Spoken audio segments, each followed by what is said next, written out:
Chapter 1441 to 1450। ये सुनहरे मगरमच्छ पानी में मछली की तरह पानी में छिपे हुए थे। जरा भी उतार चढ़ाव नहीं होता था और वे अचानक उछल पड़ते थे। यह भयानक था। हालांकि इस घाटी की ऊंचाई अवरुद्ध थी और वे ऊंची उड़ान नहीं भर सकते थे। वे कम ऊंचाई पर ही उड़ सकते थे। ये मगरमच्छ हजारों फीट की छलांग लगा सकते थे और उनमें से प्रत्येक बहुत भयानक था। टकराना, टकराना, टकराना। मगरमच्छों को ये ज़िवेन ने मौके पर ही उड़ा दिया। हालांकि क्योंकि उनमें से बहुत सारे थे, ये ज़िवेन के पास अपनी पूरी ताकत से हमला करने का समय नहीं था। वह केवल उन्हें उड़ा सकता था। फिर भी इन बीहमूथों की संख्या बहुत अधिक थी। ऊपर जाते समय पूरी तरह से एकाग्र और सावधान रहना पड़ता था। स्वर्गीय क्षेत्र में आधा कदम एक योद्धा एक सुनहरे मगरमच्छ द्वारा लापरवाही के एक पल में निगल लिया गया था और उसे बचाने के लिए कोई समय नहीं था। हालांकि इस सुनहरी झील का दायरा बहुत विस्तृत था, लेकिन अंत में वे अंत तक पहुंच गए। अंत में सुनहरी झील से बचने में सभी को पूरे 4 घंटे लग गए। उनमें से ज्यादातर हाफ सटेप सेलेस्टियल रियल्म के योद्धा थे। अन्यथा ये ज़िवेन, ली होंगशियू और पुराने नौकर अंकल लिन अभी भी अपेक्षाकृत आसानी से निकल सकते थे। हालांकि फिर भी हाफ सटेप दिव्य क्षेत्र के कई योद्धा घायल हो गए। थोड़े आराम के बाद जब उनकी चोटें लगभग ठीक हो गईं, तो वे फिर से घाटी की ओर दौड़ने लगे।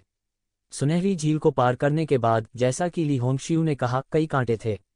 एक नज़र में 1 दर्जन से अधिक कांटे थे और उनमें से प्रत्येक में कई कांटे थे।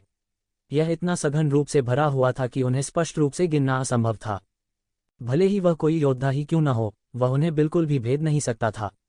सौभाग्य से ली होंगशियू के पास वरिष्ठ द्वारा छोड़े गए नोट्स थे, इसलिए उसने जल्दी से तय किया कि किस रास्ते पर जाना है। कांटे में प्रवेश करने के बाद मूल रूप से कोई खतरा नहीं था।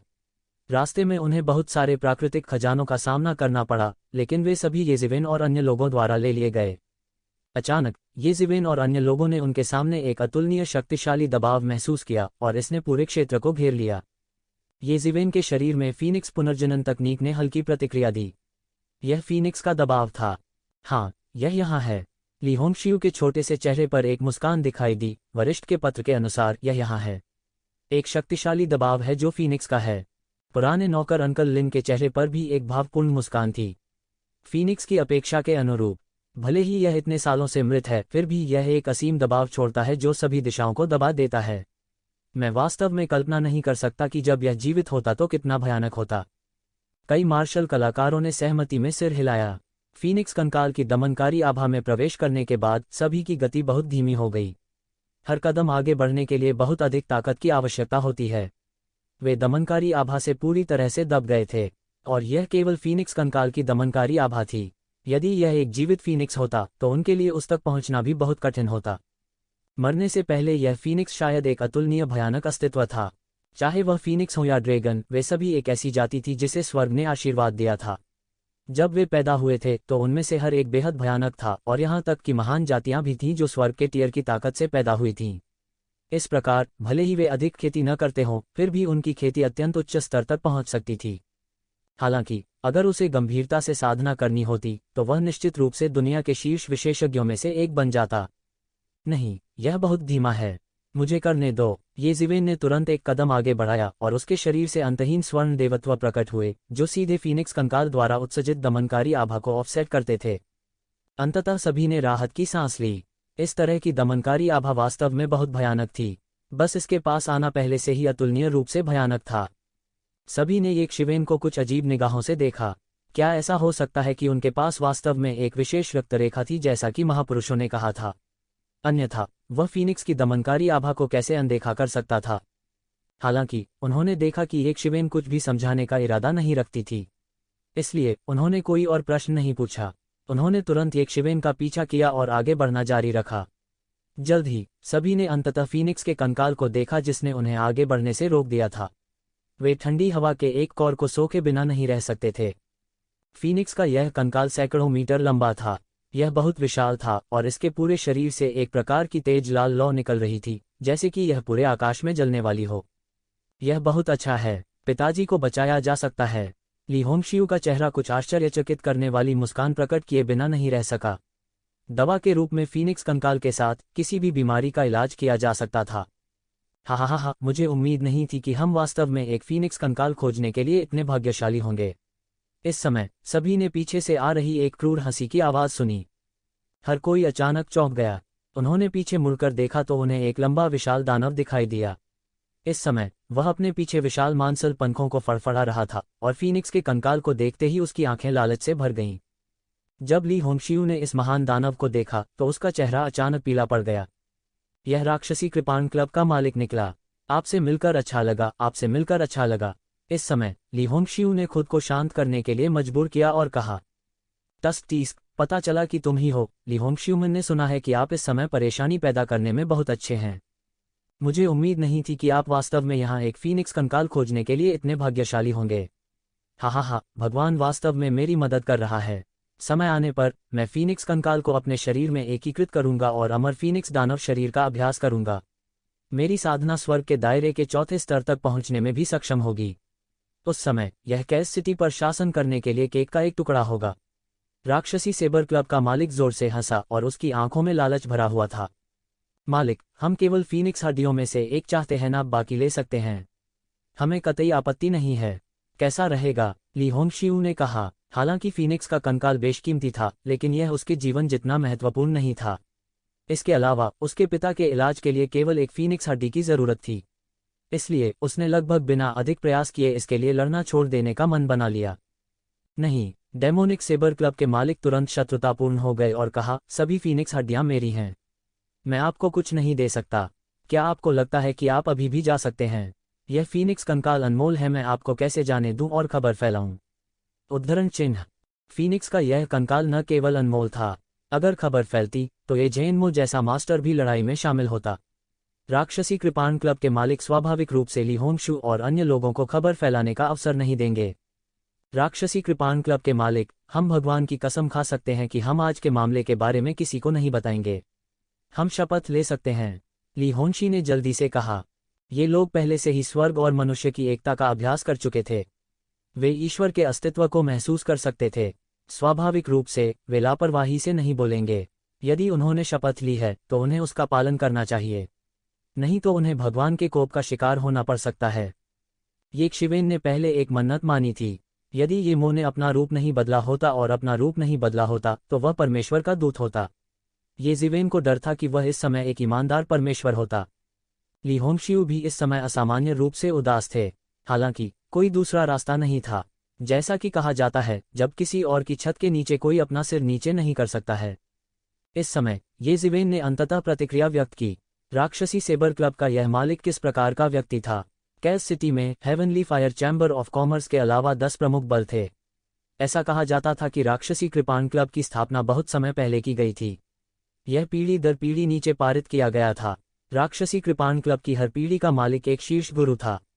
हर पीढ़ी में दिव्य क्षेत्र के तीसरे स्वर्ग के स्वामी थे। कभी कभी यहाँ तक कि आकाशीय क्षेत्र के चौथे स्वर्ग के स्वामी भी होंगे। इस समय येशिवेन का दिल खुद को कसने से नहीं रोक सका। अगर यह राक्षसी सेबर क्लब का मालिक होता तो चीजें मुश्किल हो जाती। राक्षसी कृपाण क्लब के मालिक के पास अत्यधिक उच्च खेती थी। वह दिव्य क्षेत्र के तीसरे स्वर्ग में था। यहाँ तक ये जिवेन भी फिलहाल उसके लिए मैच नहीं बन पाएगी। शपथ लो, क्या आपको लगता है कि मैं इस पर विश्वास करूंगा? और क्या मुझे चाहिए? जब तक मैं तुम सबको मार डालूंगा तब तक कुछ नहीं फैलेगा। मैं अकेले फीनिक्स कंकाल का आनंद लूंगा, कोई भी मुझे रोक नहीं सकता। राक्षसी कृपाण क्लब के मालिक ने उदासीनता से उपहास किया। ऐसा लग रहा था जैसे वह ली होंगशियू के भोलेपन और अति आत्मविश्वास पर हंस रहा हो। ली होंगशियू को भी पता था कि इस अनुरोध को मान लेना आसान नहीं होगा। अगर वह उन्हें चुप कराने के लिए मार सकता है तो उन्हें जाने देने की जहमत क्यों उठा रहा है? ये शैतान स्वभाव से क्रूर थे।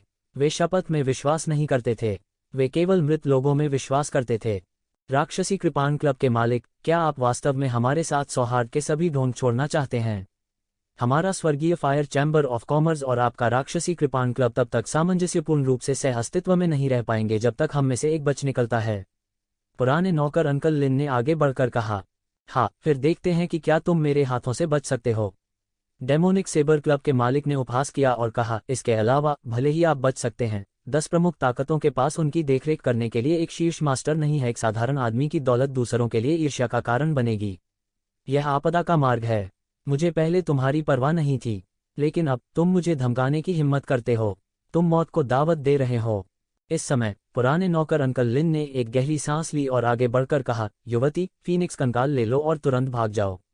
यह पुराना नौकर राक्षसी कृपाण क्लब के मालिक को रोकने में आपकी मदद करेगा।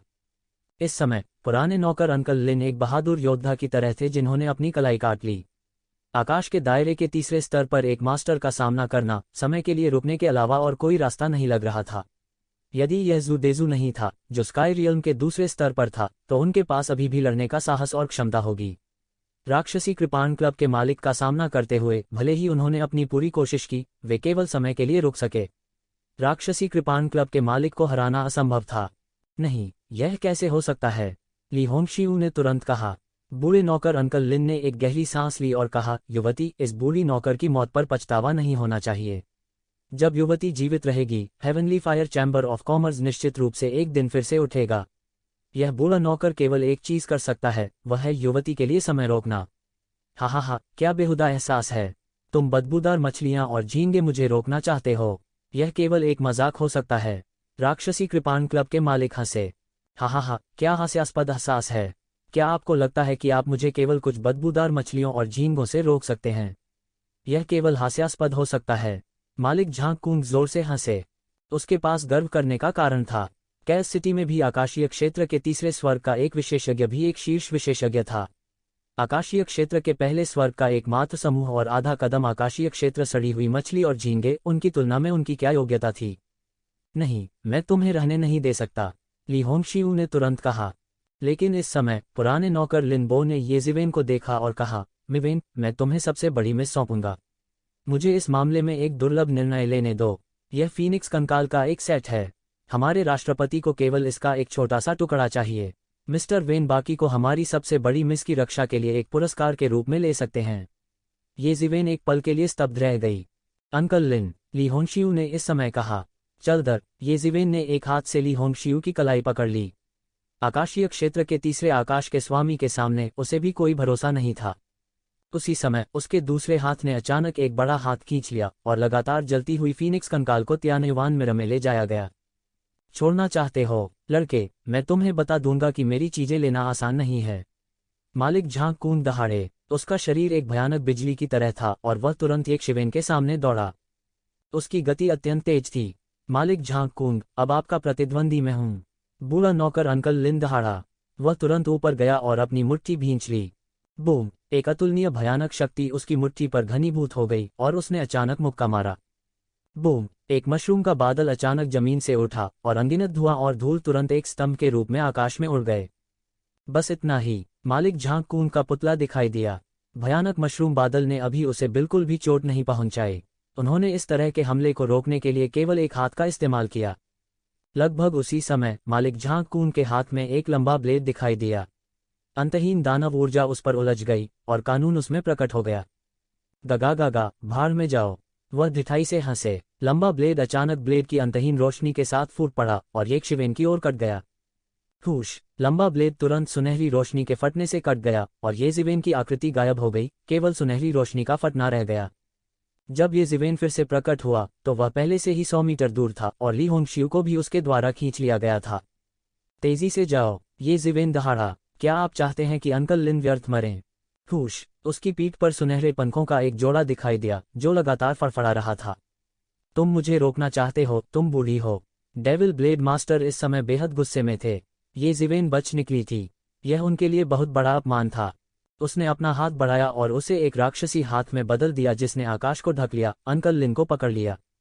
निर्माण में जाओ और यंग मिस को दूर भगाओ, अंकल लिन चिल्लाए। उसी क्षण स्काईफायर कॉमर्स के कई आधे कदम वाले स्काई ह्यूमन स्टेज विशेषज्ञों ने मौत से बेखबर एक शानदार व्यू रचना की। उनके कार्यों ने आसपास की जगह को हिंसक रूप से हिला दिया क्योंकि महान सरनी संप्रदाय मास्टर राक्षसी ब्लेड पर दबा दी गई थी। बूम! महान सेना और राक्षसी हाथ मौके पर ही भयंकर रूप से टकरा गए और अनगिनत भयानक ताकतें तुरंत बह गईं। एक भयानक मशरूम बादल उठा और असीम वायुतरंगें तुरंत बह गईं। आप मुझे इस टूटी हुई सरनी से रोकना चाहते हैं? डेविल ब्लेड मास्टर ने उपहास किया और उसका बड़ा हाथ अचानक नीचे पटक दिया। टकराना! संपूर्ण महान सरनी मौके पर ही ढह गई और वे आधे कदम वाले स्काई ह्यूमन मंच विशेषज्ञ सीधे उड़ा दिए गए। दोनों पक्षों के बीच ताकत का अंतर बहुत अधिक था और वे उसकी एक चाल का भी सामना नहीं कर सकते थे। इसके तुरंत बाद डेविल ब्लेड मास्टर ने उपहास किया और राक्षसी हाथ सीधे पकड़ लिया। उन आधे कदम वाले स्काई ह्यूमन स्टेज विशेषज्ञों को सीधे इस राक्षसी हाथ ने पकड़ लिया और खून की धुंध के बादल में फट गया। चीख पुकार मचने के बाद उनकी मौके पर ही दर्दनाक मौत हो गई। स्पंदन, स्पंदन, स्पंदन। बाहर से एक जोर की आवाज आई और फिर ऐसा लगा कि सारा आकाश एकाएक ढक गया हो। एक पल में पूरे आकाश में कोई और आवाज नहीं हुई, केवल यह भयानक आवाज थी। सबके हाव भाव अचानक बदल गए। वे खूंखार पक्षी लौट आए थे। यह सोचकर सबके हाव भाव अचानक बदल गए। उनमें से प्रत्येक खूंखार पक्षी अत्यंत भयानक था।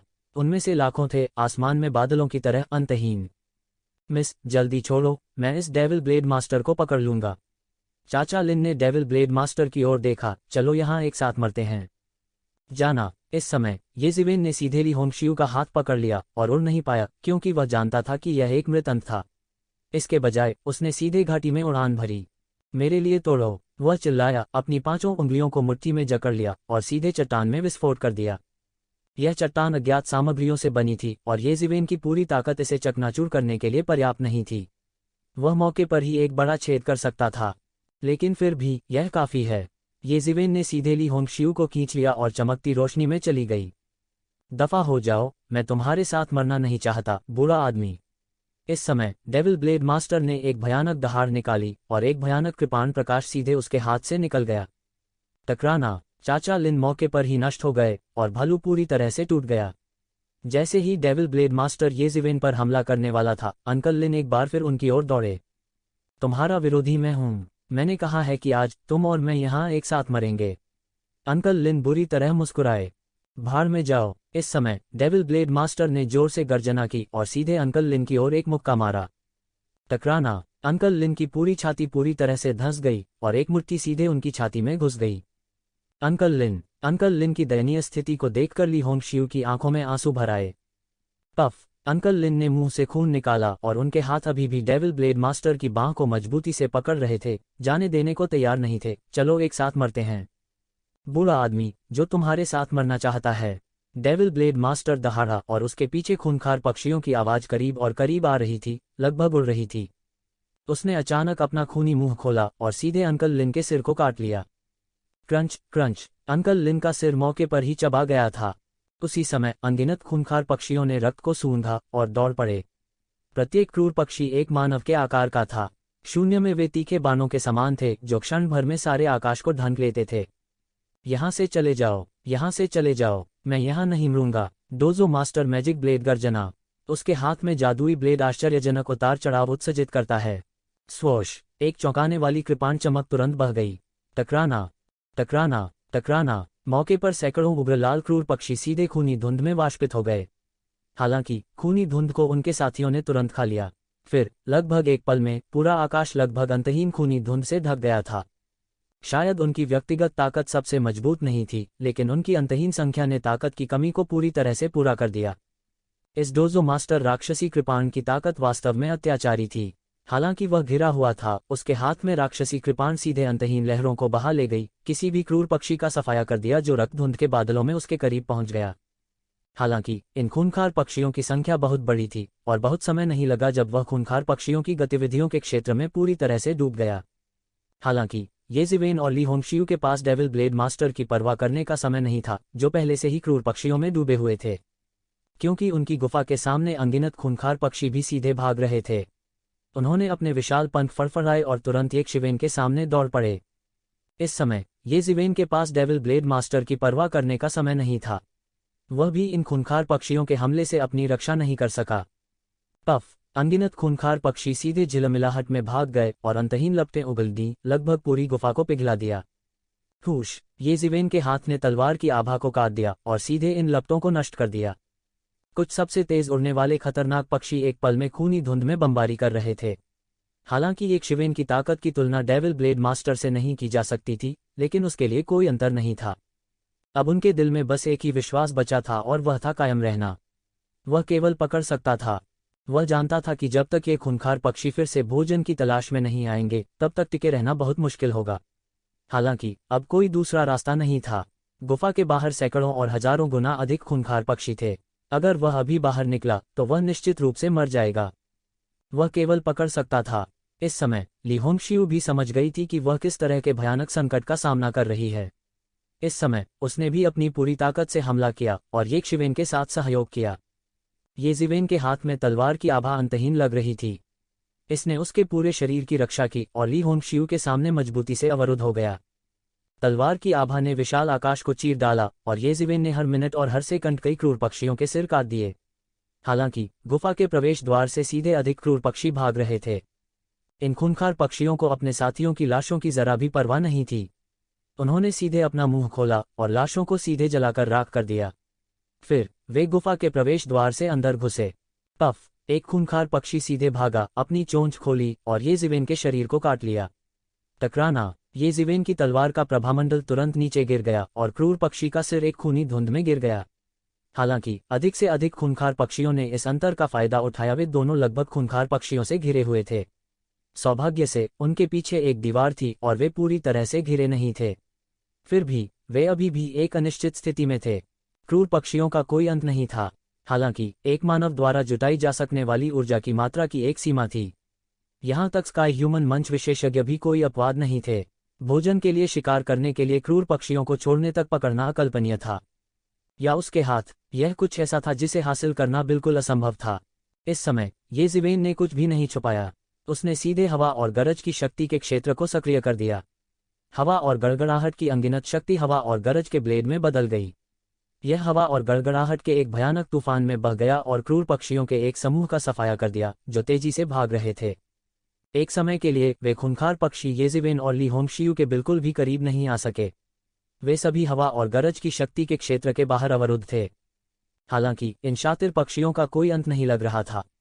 उनका न कोई अंत था और न उनका कोई अंत था। दूसरी तरफ ली होंगशियू ने भी अपना खुद का डोमेन सक्रिय कर लिया। उसके अधिकार क्षेत्र में उन खूंखार पक्षियों का तुरंत वहीं पर सिर काट दिया गया। हालांकि इस तरह की लड़ाई की आवृत्ति बहुत अधिक थी। येशिवेन ने जल्दी से महसूस किया कि उसके शरीर में ची का सेवन आश्चर्यजनक था। यहां तक उसके ठीक होने की गति भी खपत की इस गति के बराबर नहीं रह सकी। उपभोग की यह गति कितनी आश्चर्यजनक थी, इसकी कल्पना की जा सकती है। दूसरी तरफ ली होंगशियू और भी बुरा था। कुछ ही घंटों के बाद उसने अपनी सारी ची खा ली थी। वह पहले ही थक चुकी थी। इस तरह की लड़ाई ने न केवल क्यूई को खा लिया बल्कि इसने उसकी मानसिक शक्ति को भी खा लिया। उसे लगभग हर समय सबसे सतर्क स्थिति बनाए रखनी थी। मानसिक शक्ति के उपभोग की कल्पना की जा सकती है। आमतौर पर इस तरह की खपत कोई बड़ी बात नहीं होगी, लेकिन युद्ध में इस तरह की खपत सिर्फ मौत की सजा थी। येशिवेन उससे ज्यादा समय तक टिके रह सकते थे, लेकिन वो ज्यादा बेहतर नहीं थे। अधिक से अधिक वह केवल कुछ समय के लिए ही रुक सकता था। ली होंगशियू कई बार आराम करने के लिए रुका, तभी वह अपनी चरम अवस्था में वापस आ पाए। फिर दोनों मौन रूप से ली होंगशियू के पास अग्रिम पंक्ति में जाने के लिए चले गए।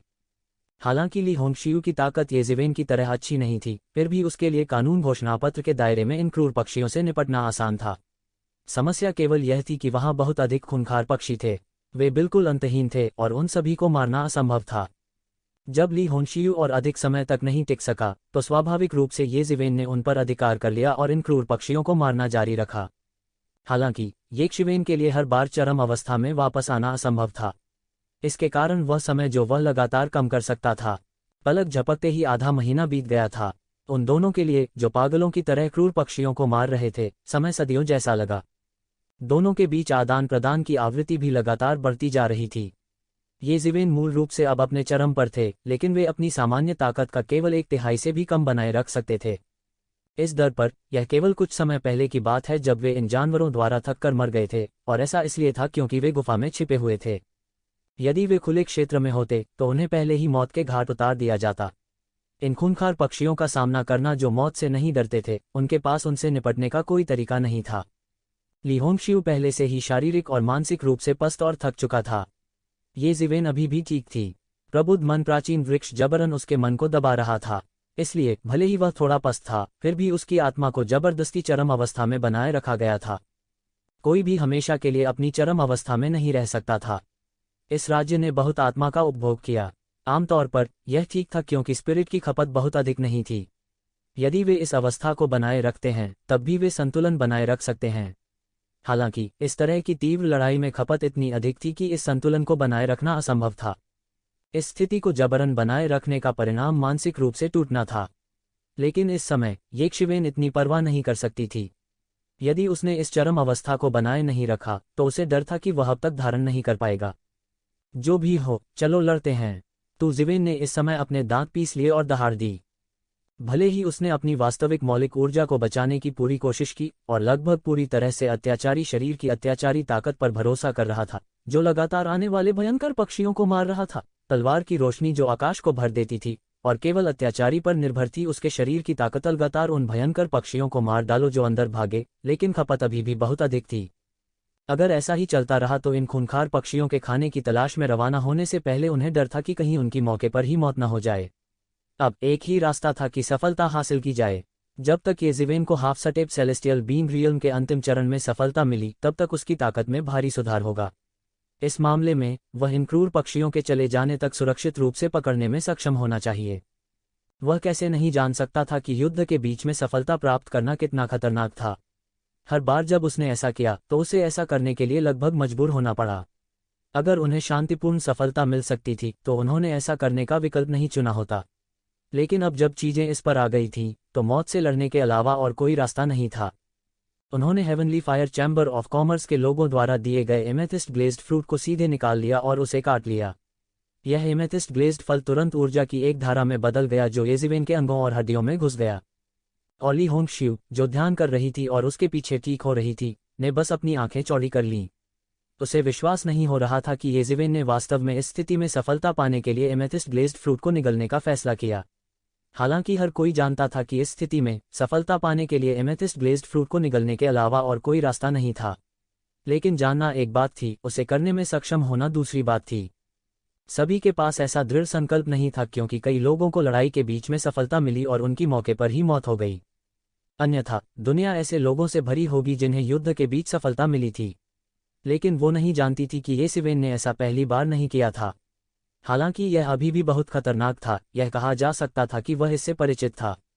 बूम बूम बूम, ज़िवेन के शरीर में अचानक ऊर्जा का विस्फोट हुआ। हर बार ज़िवेन का शरीर फट जाएगा और वे शातिर पक्षी उनके करीब आने से पहले ही मारे जाएंगे। ज़िवेन के चेहरे पर भी कुछ दर्दनाक भाव दिखाई दे रहे थे। एमेथिस्ट ग्लेज्ड फ्रूट जबरन अपनी खेती बढ़ा रहा था और यह प्रक्रिया बेहद दर्दनाक थी। लेकिन उसकी खेती वास्तव में धीरे धीरे बढ़ रही थी। यह एक अंकुर को बढ़ने में मदद करने के लिए खींचने जैसा था और इस समय वह इतनी परवाह नहीं कर सकता था। ज़िवेन की साधना को बलपूर्वक अर्धचरण दिव्य क्षेत्र मध्य चरण के शिखर तक ले जाने में अधिक समय नहीं लगा। उसकी साधना पहले ही शिखर पर चढ़ चुकी थी, लेकिन उसके शरीर में भारी मात्रा में ऊर्जा पूरी तरह से समाप्त नहीं हुई थी। लेकिन कुछ समय तक उसकी खेती नहीं हो पाती थी, इसलिए यह ऊर्जा उसके शरीर में कहर बरपा रही थी। बूम बूम बूम, उसके शरीर में बैंगनी ऊर्जा की लहरें एक घेरे में बह गईं और यह बेहद भयानक था। अब जब चीजें इस पर आ गई थीं, तो ज़िवेन सीधे इन शातिर पक्षियों की भीड़ में भाग गया और उन शातिर पक्षियों को उसके शरीर पर दौड़ने दिया और फिर बैंगनी ऊर्जा द्वारा बमबारी की गई। और अधिक बैंगनी ऊर्जा उसके शरीर में कहर बरपाने अलावा लगातार उसके शरीर में मध्याह रेखाओं को कुरेद रही थी और अर्धचरणीय दिव्य क्षेत्र का दायरा देर अवस्था में था। ज़िवेन को ऐसा लगा जैसे उसके शरीर में अनगिनत सुइयां चुभ रही हों। वह ठंडे पसीने में बह गया और उसकी पूरी पीठ तुरंत भीग गई। फिर इसे जेन युआन द्वारा सुखाया गया, फिर इसे फिर से गीला किया गया, फिर से सुखाया गया और यह प्रक्रिया दोहराती रही। उनका चेहरा बेहद पीला पड़ गया था। उसकी इच्छा दृढ़ कही जा सकती थी, लेकिन इस तरह की स्थिति में वह लगभग सुन्न और बेहोश था। क्योंकि यह बहुत दर्दनाक था। इस समय एक सामान्य व्यक्ति की तंत्रिका इंद्रियां कट जाती थीं, लेकिन ज़िवेन के पास अपने मन को जबरन शांत करने के लिए मिंगक्सिन प्राचीन पेड़ था, इसलिए वह बिल्कुल भी बेहोश नहीं हो सकता था और वह 100% स्पष्ट रूप से महसूस कर सकता था यह तीव्र दर्द, मानो उसका शरीर फटने वाला था। उसका पूरा शरीर ऐसा महसूस कर रहा था जैसे यह फटा जा रहा है। अंत में वह मदद नहीं कर सकता था, लेकिन दहाड़ता था जैसे कि वह गर्जना के माध्यम से अपना दर्द बता सकता हो। हुश, बूम बूम बूम, ज़िवेन के हाथ में तलवार की रोशनी लगातार चमक रही थी, कभी माउंट ताई जितना भारी, कभी बत्तख के पंख जितना हल्का। इस तरह की स्थिति में यह थोड़ा अराजक लग रहा था, लेकिन उसका पूरा व्यक्तित्व थोड़ा पागल था और उसका अत्याचारी शरीर मौके पर ही फटा हुआ लग रहा था। मेरे लिए तोड़ो, मेरे लिए तोड़ो। वह दहाड़ता रहा और उसके शरीर का दर्द बिल्कुल भी कम नहीं हो सका। इन शातिर पक्षियों के कलरव में उसकी दहाड़ भी दब गई। यह पूरी तरह से कल्पनीय था कि लाखों शातिर पक्षियों का रोना अन्य सभी ध्वनियों को ढंक सकता है और यहाँ तक कि दिव्य विचारों के संचरण को विकृत कर सकता है। ये जिवेन और ली होंगशियू केवल अपनी आंखों से संवाद कर सकते थे और दिव्य विचारों और ध्वनि संचरण पर बिल्कुल भी भरोसा नहीं कर सकते थे। कोई नहीं जानता था कि कितना समय बीत चुका था और इस समय का कोई अर्थ नहीं था। ये जिवेन के शरीर से लगातार निकलने वाली भयानक ऊर्जा आखिरकार बंद हो गई और फिर उसके शरीर से एक भयानक आभा निकली। बूम! ये जिवेन एक शातिर जानवर की तरह था जो अपनी त्वचा को छोड़ रहा था, पुराने खोल को हटा रहा था और फिर एक नए जीवन से चमक रहा था। उनकी आभा में एक पल में पृथ्वी को हिला देने वाला परिवर्तन था और मूल रूप से स्थिर आभा इस समय लगातार उठ रही थी और लगातार बढ़ रही थी। अर्धचरण देर चरण दिव्य अस्तित्व क्षेत्र। उसने अंत में आधे चरण देर चरण दिव्य अस्तित्व क्षेत्र में कदम रखा। यह एक बिल्कुल नया स्तर था और ऐसा लगता था कि उसकी पूरी दृष्टि खुल गई थी। हालांकि उसकी वृद्धि को तेज करने के लिए उसे खींच लिया गया था और कुछ सीक्वेल थे। उसके शरीर पर प्रभामंडल फैल गया था और यहां तक ली होंगशियू, जो उसके पीछे था, ऐसी भयानक आभा के आक्रमण का विरोध नहीं कर सका। यह पहले की सफलता के समान नहीं था और अब यह अपने विकास को तेज करने के लिए थोड़ा ऊपर खींचने जैसा था, इसलिए वह अपने शरीर पर आभा को नियंत्रित नहीं कर सका। हालांकि सफलता पूरी करने के बाद उनकी ताकत में भी काफी सुधार हुआ था। अब वह सीधे शातिर पक्षियों के समूह में घुस गया और लगातार नरसंहार करता रहा। अर्धचरण देर चरण दिव्य अस्तित्व के दायरे में कदम रखने के बाद ये जिवेन की ताकत में एक और पृथ्वी को हिला देने वाला बदलाव आया। अगर यह कहा जाता कि पहले उनके लिए यह बहुत कठिन था, तो अब वह इसे आसानी से कर सकते थे। इसके अलावा वह इन अनगिनत खूंखार पक्षियों का उपयोग अपनी कुछ अस्थिर और ईथर आभा को शांत करने के लिए भी कर रहा था। पुची पुची पुची। यदि यह कहा जाता था कि ये जिवेन पहले बड़ी संख्या में पक्षियों को मारता था, तो अब वह उनमें से प्रत्येक के लिए सटीक था। हालांकि उसकी गति बहुत तेज थी और उसकी गति बहुत कम नहीं हुई। हालांकि मारने की दक्षता लगभग समान थी, लेकिन जेन युआन की वास्तविक खपत स्वर्ग और पृथ्वी की तरह थी। ये जिवेन एक बड़े क्षेत्र में बिना झाड़ू लगाए अपने जेन युआन का लगभग आधा हिस्सा बचाने में सक्षम थी। इसके अलावा जब उसने अर्धचरण दिव्य क्षेत्र में प्रवेश किया तो उसकी ची की पुनर्प्राप्ति गति और भी तेज हो गई, इसलिए वह अपने पैर को पूरी तरह से स्थिर करने में सक्षम थे। ये शिवेन सुन्न लग रहा था क्योंकि वह लगातार अपनी तलवार उन क्रूर पक्षियों को मारने के लिए लहरा रहा था जो उस पर हमला कर रहे थे। जैसे जैसे समय बीतता गया, उसका अर्धचरण दिव्य क्षेत्र लगातार मजबूत होता गया। वह मूल रूप से दायरे से थोड़ा अपरिचित था, लेकिन लगातार हत्याओं के माध्यम से वह इससे परिचित भी हो रहा था। उसी समय वह थोड़ा थोड़ा करके बैंगनी क्रिस्टल ग्लेज्ड फल की शेष ऊर्जा को अवशोषित कर रहा था। हालांकि इसे पूरी तरह से आत्मसात करने में कुछ समय लगेगा, ये शिवेन के लिए यह काफी था। सूरज की रोशनी की एक किरण अंदर चमकी, जिसने ये जिवेन और ली होंगशियू को थोड़ा भ्रमित कर दिया। धूप कैसे हो सकती है? उन्हें नहीं पता था कि सूरज की रोशनी को देखे हुए उन्हें कितना समय हो गया था, क्योंकि पूरे गुफा प्रवेश द्वार पर उन उग्र लाल खूंखार पक्षियों का कब्जा था। दूसरे शब्दों में, ये खूंखार पक्षी जा चुके थे। ये जिवेन ने बाहर देखा। निश्चित रूप से वे क्रूर पक्षी जिन्होंने उन्हें 1 महीने से अधिक समय तक घेर रखा था, आखिरकार चले गए। ऐसा लग रहा था कि उनके लिए फिर से भोजन की तलाश करने का समय आ गया है। हम बच गए। ली होंगशू इस समय भी अचंभे में था। उन्हें उम्मीद नहीं थी कि वे ऐसे ही बच जाएंगे। ये जिवेन ने आखिरकार राहत की सांस ली। हालांकि उन्हें भरोसा था कि वह इस पर कायम रह सकते हैं, लेकिन वे इस तरह जारी नहीं रह सकते थे। लेकिन अंकल लिन, ली होंगशू मदद नहीं कर सकी। लेकिन जब उसने अंकल लिन के बारे में सोचा, जो दुखद रूप से मर गए, वास्तव में वह एक भावुक व्यक्ति नहीं थी, नहीं वह ऐसी महिला थी जो केवल रोना जानती थी। हालांकि अंकल लिन ने उसे बड़े होते देखा था। बाद में उसकी भागने की आड़ में उसकी मौत हो गई। अंत में उसका सिर भी मैजिक ब्लेड टैवन द्वारा निगल लिया गया। जहां तक उसके शरीर की बात है, वह शायद पूरी तरह से उन खूंखार पक्षियों के पेट में दब गया था। यह सोचकर उसके मन में दुख हुआ। अंकल लिन के अलावा heavenly fire chamber of commerce के कई विशेषज्ञों को भी दफनाया गया था। अराजकता की भूमि की यह यात्रा उनके लिए भारी क्षति कही जा सकती है। हे, आपदा से बचने के बाद मेरा सौभाग्य निश्चित है। हा, ऐसी आपदा भी मुझे नहीं मार सकती। हा। इसी दौरान तेज हंसी की आवाज सुनाई दी। डोजो मास्टर राक्षसी ब्लेड। ये जिवेन और ली होंगशियू ने तुरंत प्रतिक्रिया व्यक्त की। डेविल ब्लेड टैवन मास्टर के अलावा कोई और नहीं था जो इस समय यहां आया था। हालांकि उन्हें उम्मीद नहीं थी कि डेविल ब्लेड टैवन मास्टर मरा नहीं था। वह ऐसी परिस्थितियों में नहीं मरा। उन दोनों ने उस दिशा में देखा और घाटी में शैतान की छाया देखी। यह डेविल ब्लेड स्कूल का मास्टर था। हालांकि डेविल ब्लेड स्कूल के मास्टर बहुत मुश्किल स्थिति में थे। वास्तव में वह उन दोनों से कहीं अधिक कठिन स्थिति में था। उसके पंखों की जोड़ी को इस हद तक काट दिया गया था कि केवल कंकाल ही बचा था। उसका दाहिना पैर भी काटा गया था। उसका बायां हाथ और छाती भी थी। जो कुछ बचा था वह नंगी हड्डियां थीं। स्वर्ग के तीसरे स्वर्ग में एक चोटी विशेषज्ञ बनाने में सक्षम होना इतना दयनीय है, यह कल्पना की जा सकती है कि वे शातिर पक्षी कितने जंगली थे। इतनी बड़ी संख्या में शातिर पक्षियों का सामना करना, भले ही वह स्वर्ग क्षेत्र का विशेषज्ञ ही क्यों न हो, वे केवल भाग सकते थे। मास्टर जादुई कृपाण, आप अभी तक मरे नहीं हैं, ली होंगशियू ने दांत पीसकर कहा। यह वही था जिसने अंकल लिन के सिर को जिंदा निगल लिया था। ली होंगशियू की आंखों में नफरत भरी हुई थी। वह क्लब मास्टर डेमोनिक सेबर से अंदर तक नफरत करती थी। यह तुम दोनों हो, तुम अभी तक मरे नहीं हो। इस समय डेविल ब्लेड स्कूल के मास्टर, जो अभी अभी जाल से बाहर निकले थे, ने आखिरकार देखा कि ये जिवेन और ली होंगशियू अभी भी जीवित थे। वे अभी मरे नहीं थे।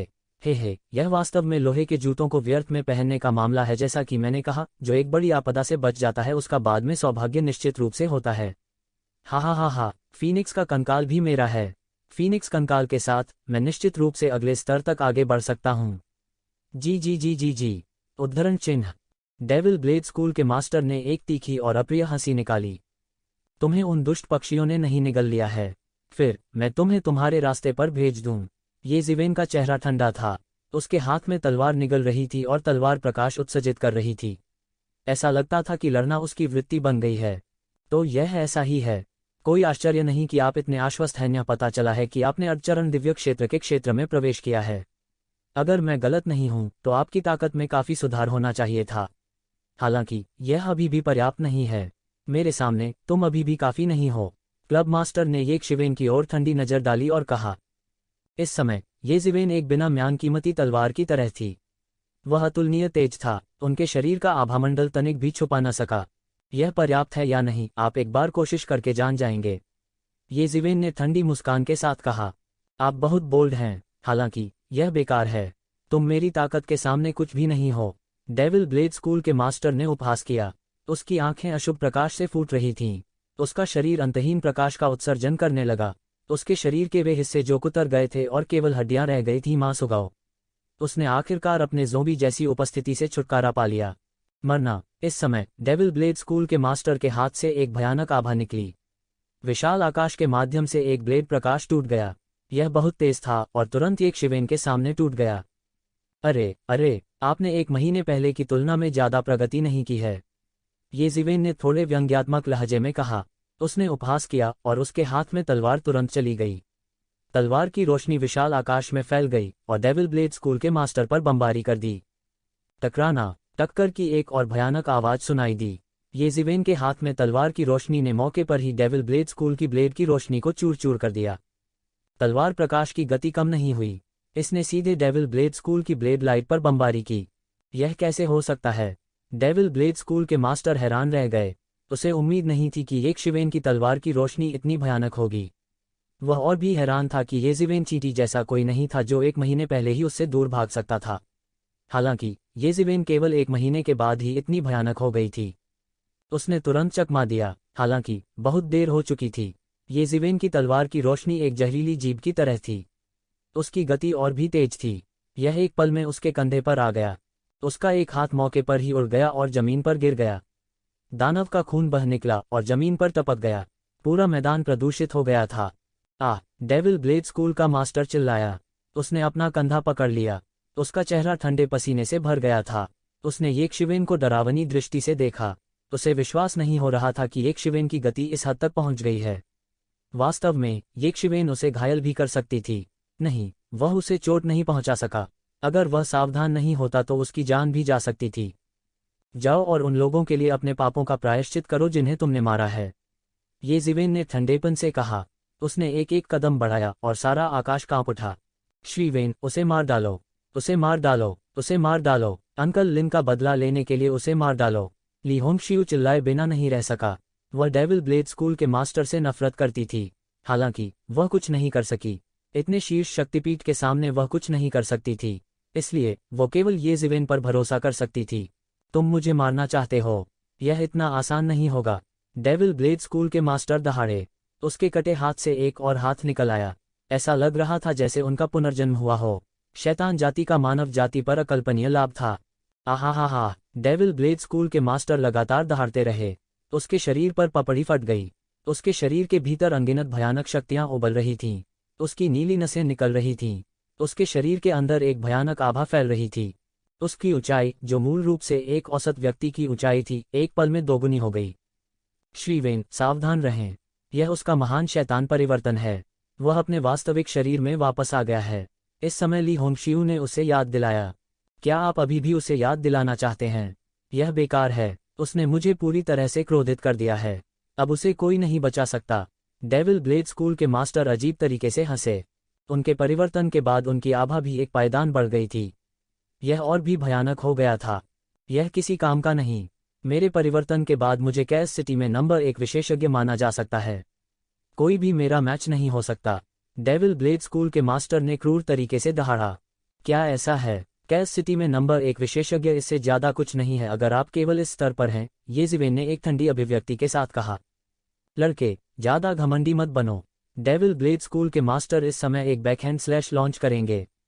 बूम! एक भयानक कृपाण प्रकाश सीधे आकाश में बह गया। कृपाण प्रकाश ने लगातार निगल लिया और विशाल आकाश को चीर डाला। यह एक विशाल अजगर की तरह था जो अपना बड़ा मुंह खोलकर येक्षिवेन को पूरा निगल गया था। घमंडी, मैं तुम्हारी तरह घमंडी नहीं हूं। येक्षिवेन ने उपहास किया और तुरंत चले गए। उसने एक अंतहीन भयानक शक्ति के साथ जमीन पर कदम रखा। उनकी आकृति तोप के गोले की तरह निकली। बूम! उसके हाथ में तलवार की रोशनी और डेविल ब्लेड स्कूल की तलवार की रोशनी में जमकर टक्कर हुई। गड़गड़ाहट, भयावह विस्फोटक बल हलकों में बाहर की ओर बह गया, सीधे केंद्र बिंदु के साथ सभी दिशाओं में फैल गया जहां वे दोनों केंद्र के रूप में टकरा रहे थे। अब मैं आपको आपके और दिव्य क्षेत्र के विशेषज्ञ के बीच वास्तविक अंतर दिखाऊंगा। येज़िवेन के पीछे डेविल ब्लेड स्कूल के मास्टर की आवाज आई। डेविल ब्लेड स्कूल का मास्टर मौके पर ही गिर पड़ा। उसकी उपस्थिति लगभग बिना किसी चेतावनी के थी, शून्य को चीरते हुए और येक्षिवेन के पीछे दिखाई दे रही थी। यह दिव्य क्षेत्र के एक गुरु की चाल थी। भले ही एक योद्धा जो दिव्य क्षेत्र में केवल आधा कदम था, वह आकाश को उड़ा सकता था, उसके लिए शून्य को फाड़ना असंभव था। ये दो पूरी तरह से अलग अवधारणाएं थीं। इसलिए येज़िवेन चाहे कितना भी मजबूत क्यों न हो, भले ही वह दिव्य क्षेत्र के एक विशेषज्ञ को मार सकता हो, वह शून्य को नहीं तोड़ सकता था क्योंकि वह दुनिया के साथ एकीकृत नहीं हो सकता था। यह एक आवश्यक अंतर था। डेविल ब्लेड स्कूल के मास्टर की गति बहुत तेज थी, लेकिन येज़िवेन की गति भी धीमी नहीं थी। उसने अपनी तलवार पीछे की और नीचे गिरा दी। डांग! एक विशाल विस्फोट की आवाज सुनाई दी। दोनों पक्षों के बीच लड़ाई का भयानक परिणाम तुरंत फैल गया। हालांकि जब येज़िवेन ने अपना पलटवार जारी रखना चाहा, तो उसने देखा कि डेविल ब्लेड मास्टर बिना किसी निशान के गायब हो गया था। उसने लगभग आकाश में एक बात की छवि छोड़ दी। एक पल में वो पहले ही येक्षिवेन के सामने दौड़ पड़ा। उनकी अद्वितीय गति ने पूरे अंतरिक्ष को हिलाकर रख देने वाली एक अतुलनीय भयानक आभा ला दी। उसका ब्लेड शून्य से कट गया। हा, मेरे लिए मरो! डेविल ब्लेड मास्टर दहाड़ा। ब्लेड की रोशनी ने उसकी क्रूर अभिव्यक्ति को और भी क्रूर बना दिया। Rippling mountain seal! येज़िवेन ने सीधे तौर पर लहरदार माउंटेन सील को संघनित किया। आकाश में एक विशाल पर्वत श्रृंखला बन गई और कुचल गई। गड़गड़ाहट! पर्वत श्रृंखला तुरंत धराशायी हो गई। डेविल ब्लेड मास्टर की गति तेज थी, लेकिन येज़िवेन की भी धीमी नहीं थी। टकराना! Rippling mountain seal devil blade master की पीठ पर जमकर गिरी। उसका शक्तिशाली दानव शरीर विस्फोट से खुल गया। वह मौके पर ही लड़खड़ा गया और उसका शरीर नीचे गिर गया। हालांकि उसके हाथ में डेविल ब्लेड नहीं रुका, यह सीधे येक्षिवेन की ओर फटा। दूसरी तरफ येज़िवेन ने अपने हाथ फैलाए और एक सुनहरी दीवार बन गई जिसने सीधे हमले को रोक दिया। शुआ! तू ज़िवेन की आकृति गायब हो गई और तुरंत डेविल ब्लेड मास्टर के सामने प्रकट हुई। उसके हाथ में लंबी तलवार नाच रही थी। तुम मुझे मारना चाहते हो? इतना आसान नहीं। इस समय डेविल ब्लेड मास्टर ने आखिरकार प्रतिक्रिया दी। उसने फिर से जगह को फाड़ा और येक्षिवेन की आंखों के सामने से गायब हो गया। यहां तक येज़िवेन की रिपलिंग माउंटेन सील भी उसे रोक नहीं सकी। हफ हफ हफ! डेविल ब्लेड मास्टर सांस लेने के लिए हौंफ रहा था जब वह फिर से प्रकट हुआ। येज़िवेन के रिपलिंग माउंटेन सील से वह गंभीर रूप से घायल हो गया था। लेकिन सबसे बड़ा कारण यह था कि वह लगातार शून्य को चीरता और शून्य में आगे पीछे घूमता रहता था। इसने बहुत अधिक ऊर्जा की खपत की। यहां तक एक खगोलीय क्षेत्र का विशेषज्ञ भी अंतरिक्ष को बेईमानी से नहीं तोड़ सकता था। स्थानिक प्रतिभा रखने वाला व्यक्ति ही ऐसा कर सकता था। मारना! हालांकि डेविल ब्लेड मास्टर लगभग तुरंत ही फिर से दहाड़ने लगा। उसके शरीर पर मौजूद दानव ऊर्जा एक ऊर्जा स्तंभ में संघनित हो गई और सीधे आकाश में उड़ गई। आकाशीय क्षेत्र के तीसरे आकाश की भयानक खेती इस समय पूरी तरह से प्रकट हुई थी। अंतहीन हवा को निचोड़ा और विस्फोट किया गया, जिससे एक बड़ा निर्वात क्षेत्र बन गया। डेविल ब्लेड टैवन मास्टर एक बार फिर येज़िवेन के माथे के सामने शैतानी रोशनी की किरण की तरह आ गया। येक्षिवेन के मुंह का कोना उठा। यह डेविल ब्लेड टैवन मास्टर अभी भी पहले की तरह भयानक था। हालांकि उसकी चाल निस्संदेह एक क्षण पहले की तुलना में बहुत धीमी हो गई थी। कुछ समय पहले ये शिवेन द्वारा उसे गंभीर रूप से घायल कर दिया गया था। इसके अलावा उसने लगातार अंतरिक्ष को फाड़ दिया था, इसलिए उन्होंने बहुत अधिक ऊर्जा का उपभोग किया था। कहने की बात नहीं है, वह पूरे 1 महीने तक खूंखार पक्षियों से लड़ता रहा था। ऐसे में वह शारीरिक और मानसिक रूप से थक चुके थे। अब जब वो अपने चरम पर येज़िवेन का सामना कर रहा था तो स्वाभाविक रूप से वो पहले की तरह आज़ाद नहीं था, लेकिन फिर भी उसकी गति अभी भी भयावह रूप से तेज थी। आकाशीय क्षेत्र के तीसरे आकाश के विशेषज्ञ की शक्ति को निश्चित रूप से कम करके नहीं आंका जाना चाहिए। सौभाग्य से वो येज़िवेन थी। अगर कोई सामान्य व्यक्ति होता तो वह प्रतिक्रिया नहीं कर पाता और उसके द्वारा मारा गया होता। हुश! सुनहरी पंखों की एक जोड़ी अचानक येशिवेन के पीछे फैल गई। यह पंखों का एक जोड़ा था जो सुनहरे बादल के टुकड़े की तरह आकाश को उड़ा देता था। यह किस प्रकार की जादुई शक्ति है? यह इतना भयानक कैसे हो सकता है? डेविल ब्लेड टैवन मास्टर की आंखें डरावने रूप से भर गईं। पंखों की ऐसी भयानक जोड़ी फड़फड़ाती है। स्वर्ण देवता एक ज्वार की लहर की तरह बह गए, आकाश को मिटा दिया और पृथ्वी को ढंक लिया। जैसे ही विशाल पंखों की जोड़ी फड़फड़ाती है, हवा और गड़गड़ाहट एक तूफान के शगुन की तरह गरजती है। मैं तुम्हें मौत के घाट उतार दूंगा, येज़िवेन ने उपहास किया। टकरा जाना! आसमान से एक बड़ी बिजली गिरी और सीधे डेविल ब्लेड टैवन मास्टर को पीछे धकेल दिया जो तेजी से भाग रहा था। टकरा जाना! येज़िवेन के पीछे शैतान के पंख फड़फड़ाते रहे। हवा और गड़गड़ाहट की आवाज गूंज उठी। हवा और गरज के इस समुद्र में गरज और बिजली उबल गई। वे येज़िवेन के शरीर के चारों ओर घूम रहे थे, जिससे उसे ऐसा महसूस हो रहा था जैसे वह बिजली के राज्य में है। उसने पहले ही अपने सभी तुरुप के पत्ते इस्तेमाल कर लिए थे। उनका अपने प्रतिद्वंद्वी से उलझने का मूड नहीं था। डेविल ब्लेड टैवन मास्टर का रंग सांवला था और उनकी अभिव्यक्ति गंभीर थी। उसे उम्मीद नहीं थी कि येशिवेन इतना अत्याचारी होगा। जैसे जैसे लड़ाई गर्म होती गई, येशिवेन ने धीरे धीरे कई क्षमताओं को प्रकट किया जो उसने पहले प्रकट नहीं की थी। यह कुछ ऐसा था जिसका उन्होंने पहले से अनुमान नहीं लगाया था। दूसरे शब्दों में, उसने कभी नहीं सोचा था कि येशिवेन से निपटना इतना मुश्किल होगा। आधा कदम दिव्य क्षेत्र योद्धा वास्तव में उसे इतनी परेशानी का कारण बन सकता है। यह कुछ ऐसा था जिसकी उसने उम्मीद नहीं की थी। शुरू में उन्होंने इसके बारे में ज्यादा नहीं सोचा। हालांकि येज़िवेन ने दावा किया था कि उसने ज़ू देज़ू को मार डाला था और उसने ज़ू देज़ू को बहुत आसानी से मार दिया था। यह कोई बड़ी बात नहीं थी। डेविल ब्लेड टैवन मास्टर भी ऐसा ही कर सकता था। हालांकि इसका मतलब यह नहीं था कि येज़िवेन के पास आकाशीय क्षेत्र के तीसरे स्वर्ग के विशेषज्ञों के समान लड़ने की शक्ति थी। टकरा जाना! टकरा जाना! टकरा जाना! येज़िवेन ने अपनी पीठ पर बड़े बड़े सुनहरे पंखों को पागलपन से फड़फड़ाया। हवा और गर्जना एक अजगर की तरह बह गई। ऐसा लग रहा था मानो आसमान से बिजली गिरी हो। अंतहीन आंधी बारिश की बूंदों की तरह आसमान से गिरती है और डेविल ब्लेड टैवन मास्टर की ओर धंस जाती है। येज़िवेन निश्चल खड़ी रही। हालांकि डेमन विंग्स द्वारा उठाए गए स्टॉर्म विंग्स के डोमेन ने लगभग पूरी घाटी को कवर कर लिया। डोजो मास्टर के पास छिपने के लिए कोई जगह नहीं थी जब तक कि वह सब स्पेस में न छुप जाए। जब तक वह प्रकट होता, येशिवेन उसे तुरंत समझ सकती थी। डोजो मास्टर का येशिवेन से कोई मुकाबला नहीं था। येज़िवेन, जो आकाश में उड़ रहा था, गड़गड़ाहट और बिजली के देवता की तरह था। इन राक्षसों के लिए वज्र और बिजली दुनिया की सबसे शक्तिशाली शक्ति थी। उनके लिए एक बहुत बड़ा दमन और संयम था। बूम! एक हवा और गड़गड़ाहट ने डेविल ब्लेड डोजो के शरीर पर बमबारी की और उसे काला कर दिया। हालांकि यह डेविल ब्लेड डोजो को गंभीर रूप से घायल नहीं कर सका, यह उसकी गतिविधियों को थोड़ा धीमा करने के लिए पर्याप्त था। यह केवल थोड़े समय के लिए था, लेकिन येशिवेन के जल्दी ठीक होने के लिए काफी था। फिर हवा और गड़गड़ाहट की शक्ति नीचे बह गई। मौके पर डेविल ब्लेड टैवन मास्टर की ओर मुंहतोड़ जवाब दिया। बूम! बूम! बूम! पहली हवा और गड़गड़ाहट ने डेविल ब्लेड डोजो के शरीर पर बमबारी की। अधिक से अधिक वायु और वज्र की शक्तियां उसके शरीर पर गिरने लगीं। डेविल ब्लेड डोजो का शरीर एक मुश्किल स्थिति में था। वह लगातार चकमा दे रहा था, इसलिए उनके लिए नया हमला करना असंभव था। बहुत तेज हवा और गड़गड़ाहट थी। शक्ति बहुत मजबूत नहीं थी। हालांकि उनमें से बहुत सारे थे। वे भारी वर्षा की तरह नीचे गिर पड़े। डेविल ब्लेड टैवन मास्टर बेहद तेज था। वह एक काली बिजली की तरह था। हालांकि समस्या यह थी कि येज़िवेन के शैतान पंख 2 विशाल सुनहरे बादलों की तरह थे। दायरा बहुत चौड़ा था। वह कम समय में बच नहीं सका, इसलिए वह एक मुश्किल स्थिति में था। हालांकि वह बहुत अधिक घायल नहीं हुआ था, इसने उसे बहुत उदास कर दिया था। आहा हा हा हा! डेविल ब्लेड टैवन मास्टर दहाड़ता रहा।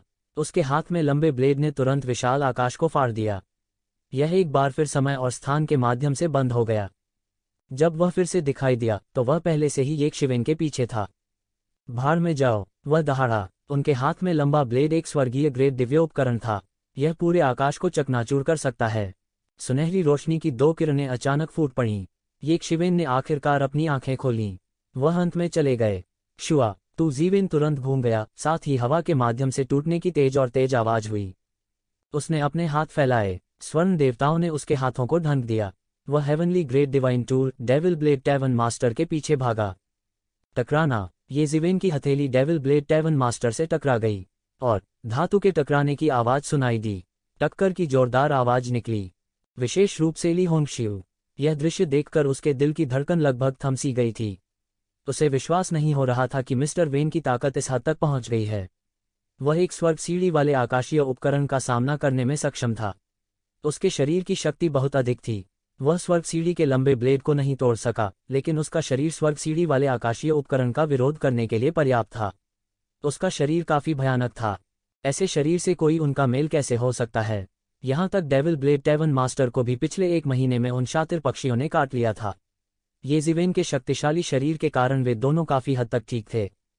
उन शातिर पक्षियों के पास अच्छे दांत नहीं थे कि वे उसे काट ले तो भी उसका मांस काट सकें। हसन सील। ये जीवेन ने अपने बाएं हाथ से ब्लेड को मजबूती से पकड़ लिया। उसके दाहिने हाथ ने एक बार फिर एक हसान सील को संघनित किया। यह एक विशाल पर्वत श्रृंखला में परिवर्तित हो गया और धराशायी हो गया। धमाके की ताकत से पूरा आसमान दहल उठा। बूम! जोरदार विस्फोट की आवाज सुनाई दी। जमीन पर एक बड़ी दरार दिखाई दी। हवा में धूल और रेत फैल गई। डेविल ब्लेड टैवन मास्टर को मौके पर ही नष्ट कर दिया गया। डेविल ब्लेड टैवन मास्टर मौके पर ही दब गया। मैं देखना चाहता हूं कि क्या आप फिर से जगह तोड़ सकते हैं और बच सकते हैं। ये जीवेन ने उपहास किया। वह धीरे धीरे उस विशाल पर्वत श्रृंखला पर उतरा। डेविल ब्लेड टैवन मास्टर ने अपनी पूरी ताकत से संघर्ष किया। हालांकि यह बेकार था क्योंकि वह एक शिवेन की कैद से मुक्त नहीं हो सका। उन्होंने इस हसान सील का चरम सीमा तक अभ्यास किया था। डोजो मास्टर फेंड ब्लेड की शक्ति को दबा दिया गया और धीरे धीरे पीछे हट गया। उनका विशाल शरीर भी एक साधारण व्यक्ति के आकार में लौट आया। उनकी शक्ति भी पूरी तरह से वापस ले ली गई थी। मिस्ली, आप व्यक्तिगत रूप से इस कमीने को मार डालेंगे। ये जीवेन ने पर्वत श्रृंखला पर खड़े होकर कहा। धन्यवाद, मिस्टर वेन। ली होंशियू तुरंत घुटनों के बल बैठ गई और उसकी आंखों में आंसू आ गए। उसने अंकल लिन को डेविल ब्लेड टैवन मास्टर के हाथों दुखद रूप से मरते देखा था। यह उसके दिल में हमेशा के लिए एक अमिट दर्द होगा। ली होंशियू हाथ में कृपाण लेकर आगे बढ़ी।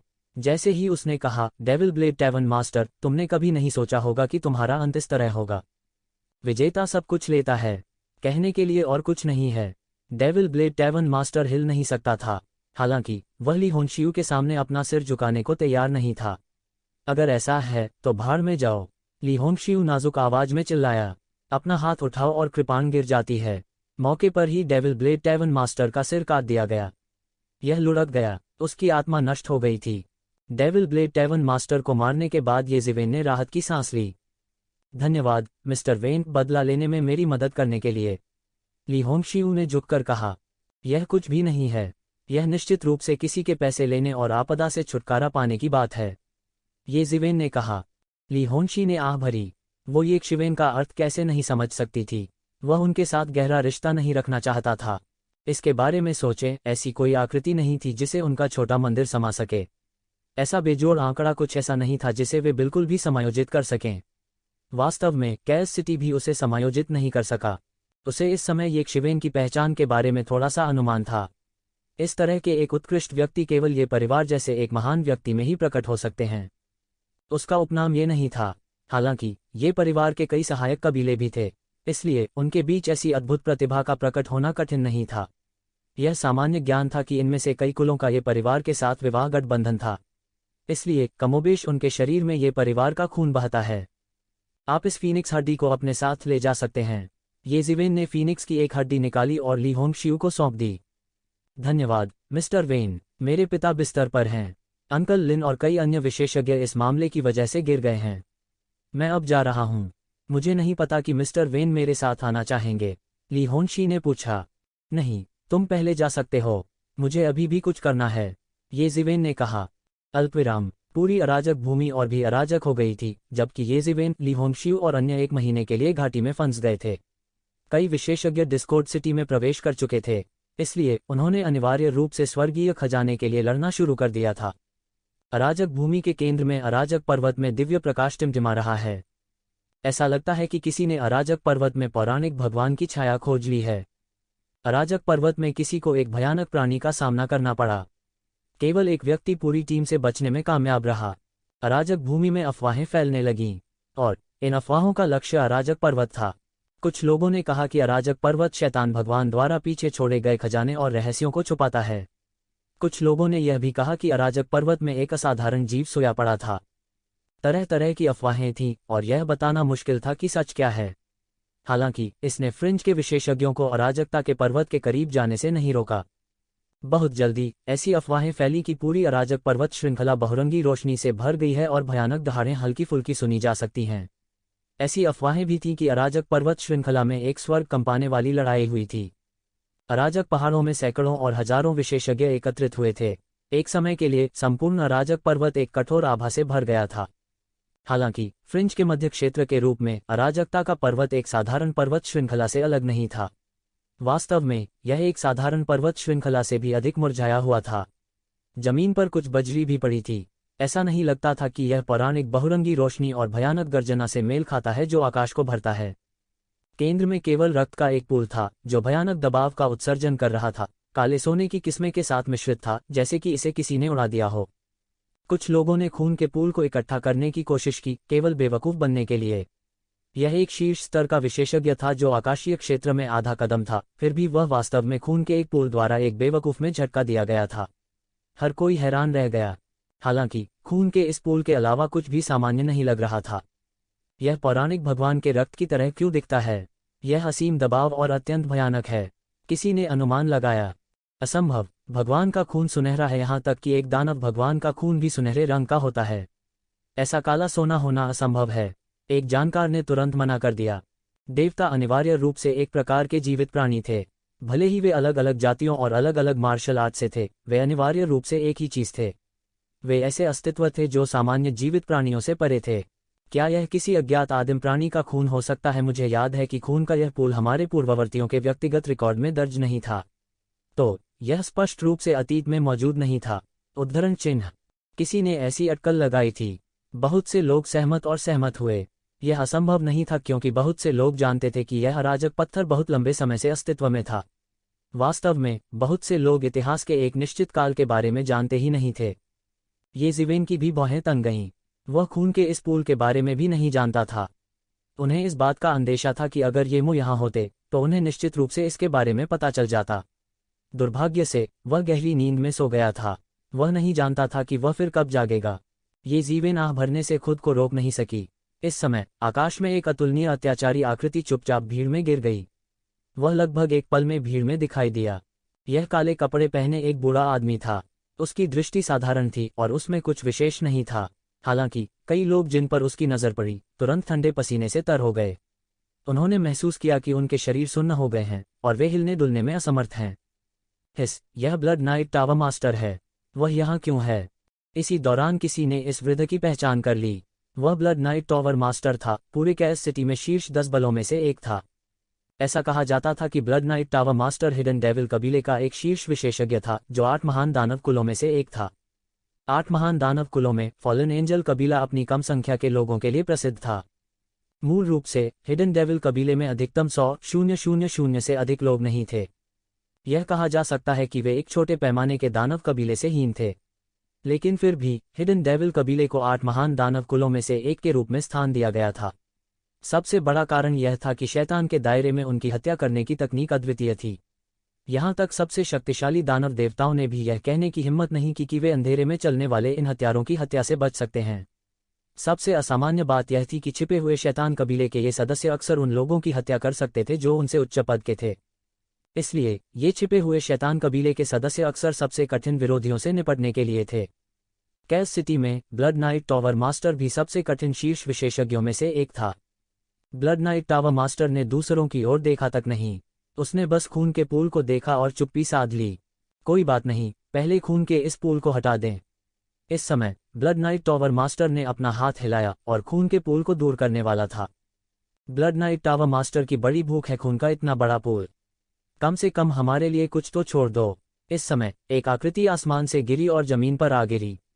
इसने ब्लड नाइट टावर मास्टर की कार्रवाई को सीधे रोक दिया। फैन लेई, तुमने मुझसे मुकाबला करने की हिम्मत की, ब्लड नाइट टावर मास्टर ने उपहास के साथ कहा। क्यों नहीं, उस व्यक्ति ने एक भयानक आभा बिखेरी और अंदर नहीं दिया। इस समय लोगों ने व्यक्ति की पहचान देखी। यह एक अधेड़ उम्र का इंसान था। यह वह है, अकेला तलवारबाज फैन लेई। हालांकि वह शीर्ष 10 बलों में से एक नहीं है, उसकी साधना आकाश क्षेत्र के तीसरे स्वर्ग के चरम पर है। मुझे उम्मीद नहीं थी कि फ्रिंज की ओपनिंग उसे आकर्षित करेगी। ब्लड नाइट टावर मास्टर, अगर आप में दम है तो मुझसे सीधे लड़ें। अगर आप जीत गए तो मैं तुरंत निकल जाऊंगा। मैं तुमसे कुछ नहीं कहूंगा, फैन लेई ने बेपरवाही से कहा। अन्य लोग ब्लड नाइट टावर मास्टर से डरते थे, जिनके पास एक बड़ा व्यवसाय, एक मजबूत खेती और एक अजीब साधना पद्धति थी। हालांकि उन्हें क्या होना चाहिए था का डर। वह सामान लेकर बहुत दूर चला जाता, दूसरे उसका क्या कर सकते थे। ब्लड नाइट टावर मास्टर की अभिव्यक्ति बदसूरत थी, लेकिन उसने गुस्से में हमला नहीं किया। वह बहुत स्पष्ट था कि वह हत्या करने में अच्छा था। आमने सामने लड़ने के मामले में वह शायद विशेषज्ञों में सबसे कमजोर था। यदि वह इस समय आमने सामने लड़े तो वह अपनी कमजोरी का उपयोग दुश्मन की ताकत पर हमला करने के लिए कर रहा होगा। वह ऐसी बेवकूफ़ी नहीं कर सकता था। यह मेरा है। जो कोई इसे छीनने की हिम्मत करेगा वह मर जाएगा। इस समय एक और चौंकाने वाली राक्षसी आभा गिर गई। फिर एक भयानक और बदसूरत असुर मैदान के बीच में प्रकट हुआ। तुम बहुत दबंग हो, भले ही वह तुम हो, तुम्हारे लिए इसे अपने लिए लेना असंभव है। मानव कुल का एक और विशेषज्ञ आया। इस बार यह मानव कबीले की एक अधेड़ उम्र की महिला थी। उसके शरीर ने कुछ हद तक भयावह आभा बिखेरी, जिससे लोग उसके करीब नहीं जा सके। आकाश के तीसरे स्वर्ग में इन विशेषज्ञों के आगमन ने उपस्थित विशेषज्ञों को चुप करा दिया। इन शीर्ष विशेषज्ञों के सामने वे भी अपनी सांस रोके बिना नहीं रह सकते थे, यह महसूस करते हुए कि यह असाधारण रूप से भयावह था। इन लोगों के बाद शैतान कबीले का एक और विशेषज्ञ आया। यह मूल शैतान कबीले का विशेषज्ञ था। उसके शरीर पर पंखों की जोड़ी कुछ हद तक ग्रेट डेविल कबीले के समान थी, लेकिन इसमें अन्य डेविल कुलों की विशेषताएं भी थीं। यह मूल डेविल कबीला था, जो 8 रॉयल कुलों के बीच एक अत्यंत विशेष अस्तित्व था। किंवदंती यह थी कि मूल डेविल कबीला डेविल वर्ल्ड में सभी डेविल कुलों का मूल था। दूसरे शब्दों में, सभी शैतान कुल मूल शैतान कबीले से अलग हो गए थे। उन्हें मूल रूप से शैतान वंश कहा जाता था। बाद में अधिक से अधिक डेविल क्लैन्स प्रकट हुए। उन्हें अलग करने के लिए उन्होंने अपना नाम बदलकर ओरिजिनल डेविल क्लान रख लिया। अर्थ बड़ा स्पष्ट था। इस वजह से मूल शैतान वंश बहुत घमंडी था। उन्होंने सोचा कि वे शैतान कबीले के रूढ़िवादी रक्त हैं। अन्य डेविल कुल केवल शाखाएं थीं जिनसे वे अलग हो गए थे। हालांकि डेविल कबीले के 8 शाही कुलों में से एक के रूप में उनके पास गर्व करने के लिए वास्तव में इस तरह की योग्यता थी। उनके पास इस तरह की पूंजी और ताकत थी। मूल शैतान कबीले के इस विशेषज्ञ ने हर किसी पर गर्व से देखा और कहा, इसमें लड़ने के लिए क्या है। असली धन शैतान भगवान द्वारा छोड़ा गया विरासत होना चाहिए। अगर मैं गलत नहीं हूं तो धन और विरासत पीछे छूट गई उस शैतान भगवान को इस अस्त व्यस्त पहाड़ में होना चाहिए। इसे खोजने के बाद इसे लड़ने में देर नहीं होगी। विशेषज्ञों ने कुछ देर सोचा और महसूस किया कि यह कुछ हद तक उचित था। इस समय मूल डेविल कबीले के इस विशेषज्ञ ने भीड़ में येज़ेवेन पर नजर डाली और तुरंत उससे चिपक गया। क्या आप मिस्टर वेन हैं? इस समय मूल शैतान कबीले के विशेषज्ञ ने कहा। जैसे ही उसने अपना मुंह खोला, वह बुरी नीयत से आया था और सीधे येक्षवेन की तरफ दौड़ा। श्री वेन मुश्किल में है। मुझे डर है कि वह नहीं जानता कि ज़ू डेज़ू ने इतने अहंकारी और दबंग तरीके से heavenly fire chamber of commerce को धमकाने की हिम्मत क्योंकि उसके पास ज़ू डेज़ू का समर्थन था, वरना ऐसा करने की उसकी हिम्मत नहीं होती। हालांकि मुझे उम्मीद नहीं थी कि ज़ू डेज़ू को येज़ेवेन द्वारा मार दिया जाएगा। वो अपने अहंकार से इतनी आसानी से येक्षवेन को कैसे जाने दे सकता है। कुछ लोगों को तुरंत समझ में आ गया कि मूल डेविल कबीले का यह विशेषज्ञ येक्षवेन के साथ परेशानी की तलाश में क्यों आया था। येक्षवेन बिल्कुल भी नहीं डरी। उसने आगे बढ़कर कहा, मैं हूं। इसके बारे में क्या? उस मूल दानव कबीले के विशेषज्ञ ने कुछ नहीं कहा। उसने तुरंत हमला किया और उसका शैतान का पंजा हवा में उड़ गया। बस शैतान का पंजा गिर गया और एक भयानक भनभनाहट की आवाज निकली। यह तुरंत येक्षवेन की ओर झपटा। बजना येज़ेवेन के सिर के ऊपर एक 8 खजाना ब्रह्मांड काल्ड्रॉन दिखाई दिया और उसके भीतर उसकी रक्षा की। येज़ेवेन के 8 ट्रेज़र यूनिवर्स काल्ड्रॉन ने मूल दानव कबीले विशेषज्ञ के शैतान पंजे का सामना किया। इस समय येक्षवेन भी चले गए। उसने एक लंबी दहाड़ निकाली और तुरंत एक बिखरी हुई स्टार फिस्ट लॉन्च की। यह सीधे उस मूल दानव कबीले विशेषज्ञ के ग्लैबेला की ओर धमाका हुआ। वह कोई ऐसा व्यक्ति नहीं था जिसे आसानी से धमकाया जा सके। जिस किसी ने भी यह सोचा कि वह कोई ऐसा व्यक्ति है जिसे अपनी मर्जी से धमकाया जा सकता है, वह गंभीर रूप से गलत होगा। उन्होंने अपने जीवन में अनगिनत मजबूत लोगों को देखा था, हालांकि उन्होंने कभी कोई कमजोरी नहीं दिखाई। यह एक पृथ्वी टूटने वाला प्रदर्शन था। येज़ेवेन के मुट्ठी के ताव में अनगिनत सिद्धांत थे और उसने मुट्ठी के ताव के सिद्धांतों को अपनी मुट्ठी से उड़ा दिया। बूम! एक भयानक टक्कर सभी दिशाओं में फैल गई। बहुरंगी रोशनी विकीर्ण हुई और अनगिनत मार्शल आर्ट धाराएं नष्ट हो गईं। दो विशेषज्ञ हिंसक रूप से हिल गए और एक के बाद एक पीछे हट गए। उन दोनों की आंखों में एक भयावह रूप था, विशेष रूप से मूल शैतान कबीले के विशेषज्ञ। उसने पता लगा लिया था कि येज़ेवेन इस हद तक अत्याचारी हो गई थी। यह मिस्टर वेन बहुत मजबूत है। मैंने सोचा था कि जू डेजू को हराने के बाद वह केवल इतना ही था। मुझे उम्मीद नहीं थी कि वह तीसरी स्वर्गीय परत के शिखर पर एक विशेषज्ञ के साथ प्रतिस्पर्धा करने के लिए पर्याप्त रूप से मजबूत होगा। इस समय अन्य अत्याचारी पंडितों की भी आंखें छलक उठीं। उन्होंने पहले येशिवेन को कम आंका था। इस मूल दानव कबीले के विशेषज्ञ की आंखें टिमटिमा उठीं। कोई नहीं जानता था कि वह क्या सोच रहा था। हालांकि अभी अभी हुई बातचीत से वह बता सकता था कि येशिवेन भी एक अत्यंत शक्तिशाली व्यक्ति था। उन्होंने उसे पूरी तरह से गलत समझा था। अर्धचरण दिव्य क्षेत्र के अंतिम चरण का योद्धा वास्तव में इतना शक्तिशाली हो सकता है। इसमें कोई आश्चर्य नहीं था कि जूजू उसके हाथों मर गया था। यह बिल्कुल आश्चर्यजनक नहीं था। आपका हमला खत्म हो गया है, लेकिन मेरा नहीं है, येज़ेवेन ने उपहास किया और तुरंत मारने के लिए उसकी ओर झपटा।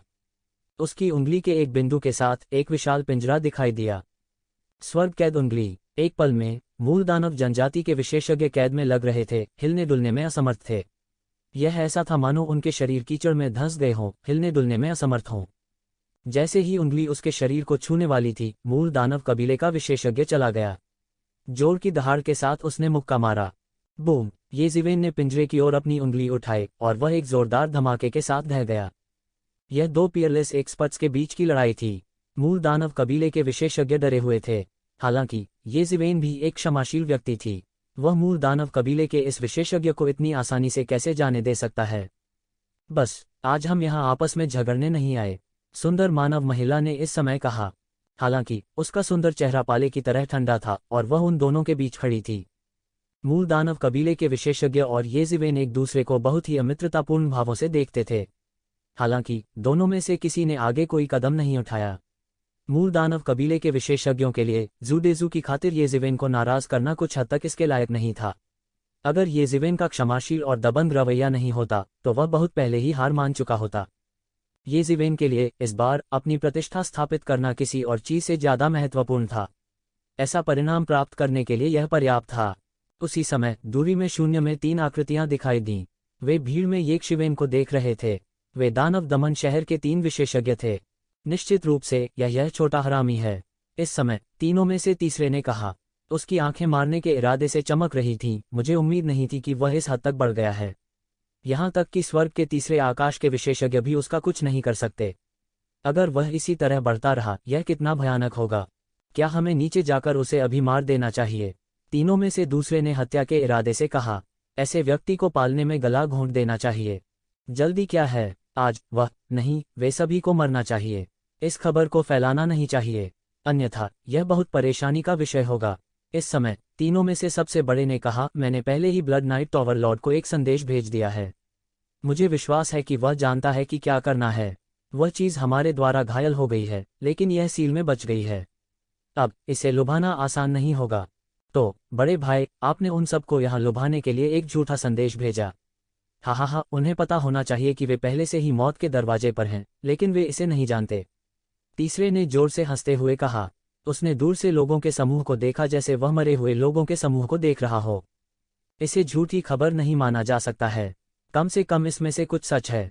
हालांकि उस चीज को फिर से लुभाने के लिए हमारे पास और कोई विकल्प नहीं है।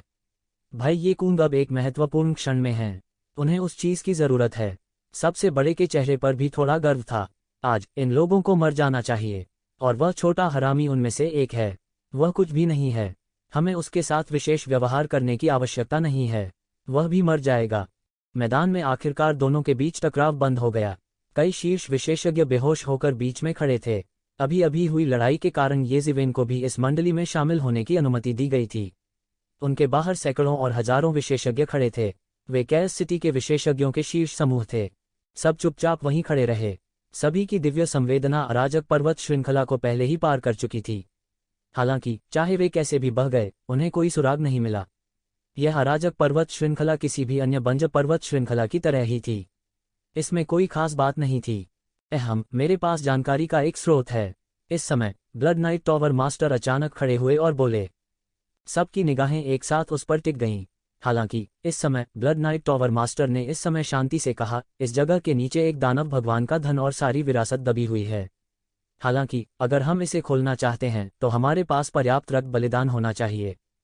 यह सुनकर हर कोई कांपने से खुद को रोक नहीं सका। पर्याप्त रक्त बलिदान, इससे पहले कि इसे पर्याप्त माना जा सके, कितने प्राणियों की बलि दी जाएगी। अब हमें रक्त बलिदान के लिए इतने सारे जीव कहाँ मिल सकते हैं? सुंदर मानव महिला ने कहा। यह बहुत सरल है। क्या यहाँ बहुत से लोग नहीं हैं? इतने सारे, यह पर्याप्त होना चाहिए। इस समय असुर जनजाति के विशेषज्ञ ने एक अजीब हंसी के साथ कहा। हे। इस समय हर कोई मदद नहीं कर सकता था, लेकिन थोड़ा डर महसूस कर रहा था। यह असुर विशेषज्ञ वास्तव में उनकी बलि देना चाहता था। यह कितना क्रूर और भयानक था। क्या यह एक मजाक है? हम में से बहुत सारे हैं। हम उन सभी का बलिदान कैसे कर सकते हैं? किसी ने अविश्वास से कहा। मजाक? मुझे लगता है कि यह एक अच्छा विचार है, मूल दानव विशेषज्ञ ने उपहास के साथ कहा। उसे यक्षिवेन के हाथों एक छोटी सी हार का सामना करना पड़ा था। इस समय वह बुरे मूड में था और उसे अपना गुस्सा निकालने की जरूरत थी। यहाँ बहुत सारे लोग हैं। रक्त बलिदान अंततः बंजर पर्वत को जगाएगा। हा। इस समय कैस सिटी के कई विशेषज्ञ जो दूर से ही देख रहे थे, सतर्क हो गए। स्वर्ग के क्षेत्र की तीसरी स्वर्गीय परत के इन शीर्ष विशेषज्ञों के सामने वे बहुत सावधान नहीं हो सकते थे। फैनलेई और मानव विशेषज्ञ उदासीन थे। हालांकि उन्होंने इस विचार का समर्थन करने के लिए कुछ नहीं कहा, लेकिन उन्होंने इसका विरोध भी नहीं किया। वे अत्यंत उदासीन थे। जहां तक संबंध था, दानव देवता के खजाने और विरासत से ज्यादा महत्वपूर्ण कुछ भी नहीं था। जहां तक इन लोगों की बात है, वे बस मौत की तलाश कर रहे थे। तो चलो इसे करते हैं। मुझे लगता है कि हमें उन सभी को मार देना चाहिए। वैसे भी यह काफी है। इस समय असुर विशेषज्ञ अचानक अजीब तरह से हंसा और दहाड़ा। क्या तुम पागल हो? हम कैस सिटी के सभी विशेषज्ञों का प्रतिनिधित्व करते हैं। मुझे मत बताओ कि तुम हम सभी को मारना चाहते हो। कोई चिल्लाया। क्यों नहीं? मूल दानव कबीले के विशेषज्ञ ने उपहास किया। इस समय अंत में सभी ने महसूस किया कि स्वर्ग के क्षेत्र की तीसरी स्वर्गीय परत के इन शीर्ष विशेषज्ञों के पास उनके आसपास कोई अधीनस्थ नहीं था। दूसरे शब्दों में, भले ही उनका बलिदान किया जाना हो, इससे उनका कोई लेना देना नहीं था। उन्होंने स्वाभाविक रूप से परवाह नहीं की। जहां तक सिटी के सभी लोगों के गुस्से की बात है, इससे कोई फर्क नहीं पड़ा। जब तक वे दानव देवता की विरासत और खजाने को प्राप्त कर सकते थे, एक अराजकता शहर कुछ भी नहीं था। इसके अलावा वे पहले से ही कैस सिटी की अधिकांश ताकत का प्रतिनिधित्व करते थे। उनके खिलाफ विद्रोह कौन कर सकता था? हालांकि अभी भी शीर्ष 10 बलों के कुछ विशेषज्ञ थे जो नहीं आए थे। इसने समग्र स्थिति को प्रभावित नहीं किया। ये जिवेन की भौहें तन गईं। ये लोग तथाकथित दैत्य देवता के खजाने के लिए पागल हो गए थे। इससे कोई फर्क नहीं पड़ता कि कितने रक्त बलिदान की आवश्यकता है, क्योंकि हम नहीं जानते। हम तब तक मारेंगे जब तक पर्याप्त नहीं हो जाता। ब्लड नाइट टॉवर मास्टर, आप गठन की स्थापना करते हैं और मैं मार डालूंगा। हा, यह मेरा पसंदीदा है। उसी समय असुर वंश के विशेषज्ञ ने भीड़ में छलांग लगा दी और एक उन्मादी नरसंहार शुरू कर दिया। पुची। हर बार जब वह एक चाल चलता तो एक विशेषज्ञ उसके पंजों के नीचे आ जाता और खूनी धुंध में फट जाता। उसी समय ब्लड नाइट टॉवर मास्टर ने भी इस विशाल गठन को शून्य में स्थापित करना शुरू कर दिया, जो उन्होंने पहले से तैयार किया था। थोड़ी देर बाद अन्य शीर्ष विशेषज्ञ भी युद्ध में शामिल हो गए। अचानक एक के बाद एक चीखों की लहरें आने लगीं। यह पृथ्वी पर शुद्धिकरण की तरह था। इन भयानक विशेषज्ञों के वध को देखते हुए कहा जा सकता है कि इन लोगों में वापस लड़ने की शक्ति नहीं है। इसके अलावा आकाशीय क्षेत्र के तीसरे आकाश के शिखर पर ये विशेषज्ञ उन्हें मारते हुए खून के कोहरे में विस्फोट कर देंगे। ये लोग बच भी नहीं पाए। एक बार जब वे भागने की कोशिश करते थे तो कोई उन्हें पहले मारने की कोशिश करता था, जिससे उन्हें कोई मौका नहीं मिलता था। लड़ो, चलो उनके साथ लड़ो। मुझे विश्वास नहीं होता कि वे हम सभी को मार सकते हैं। इस समय अंत में कोई इसे सहन नहीं कर सका और दहाड़ने लगा। हर कोई पागलों की तरह विरोध करने लगा। वहां कोई अन्य रास्ता नहीं था। चूंकि वे वैसे भी मरने वाले थे, इसलिए बेहतर था कि वे अपने जीवन को दांव पर लगाकर लड़ें। इसलिए दृश्य पूरी तरह से अराजकता में गिर गया। हर कोई पागल हो गया और हजारों लोग मारे गए। लेकिन फिर भी विशेषज्ञों के इस समूह के सामने, जो पहले से ही लाल आंखों वाले थे और केवल दानव भगवान की विरासत और खजाने के बारे में सोच रहे थे, वे भी पूरी तरह नुकसान में पड़ गए। यह मूल रूप से एक तरफा वध था।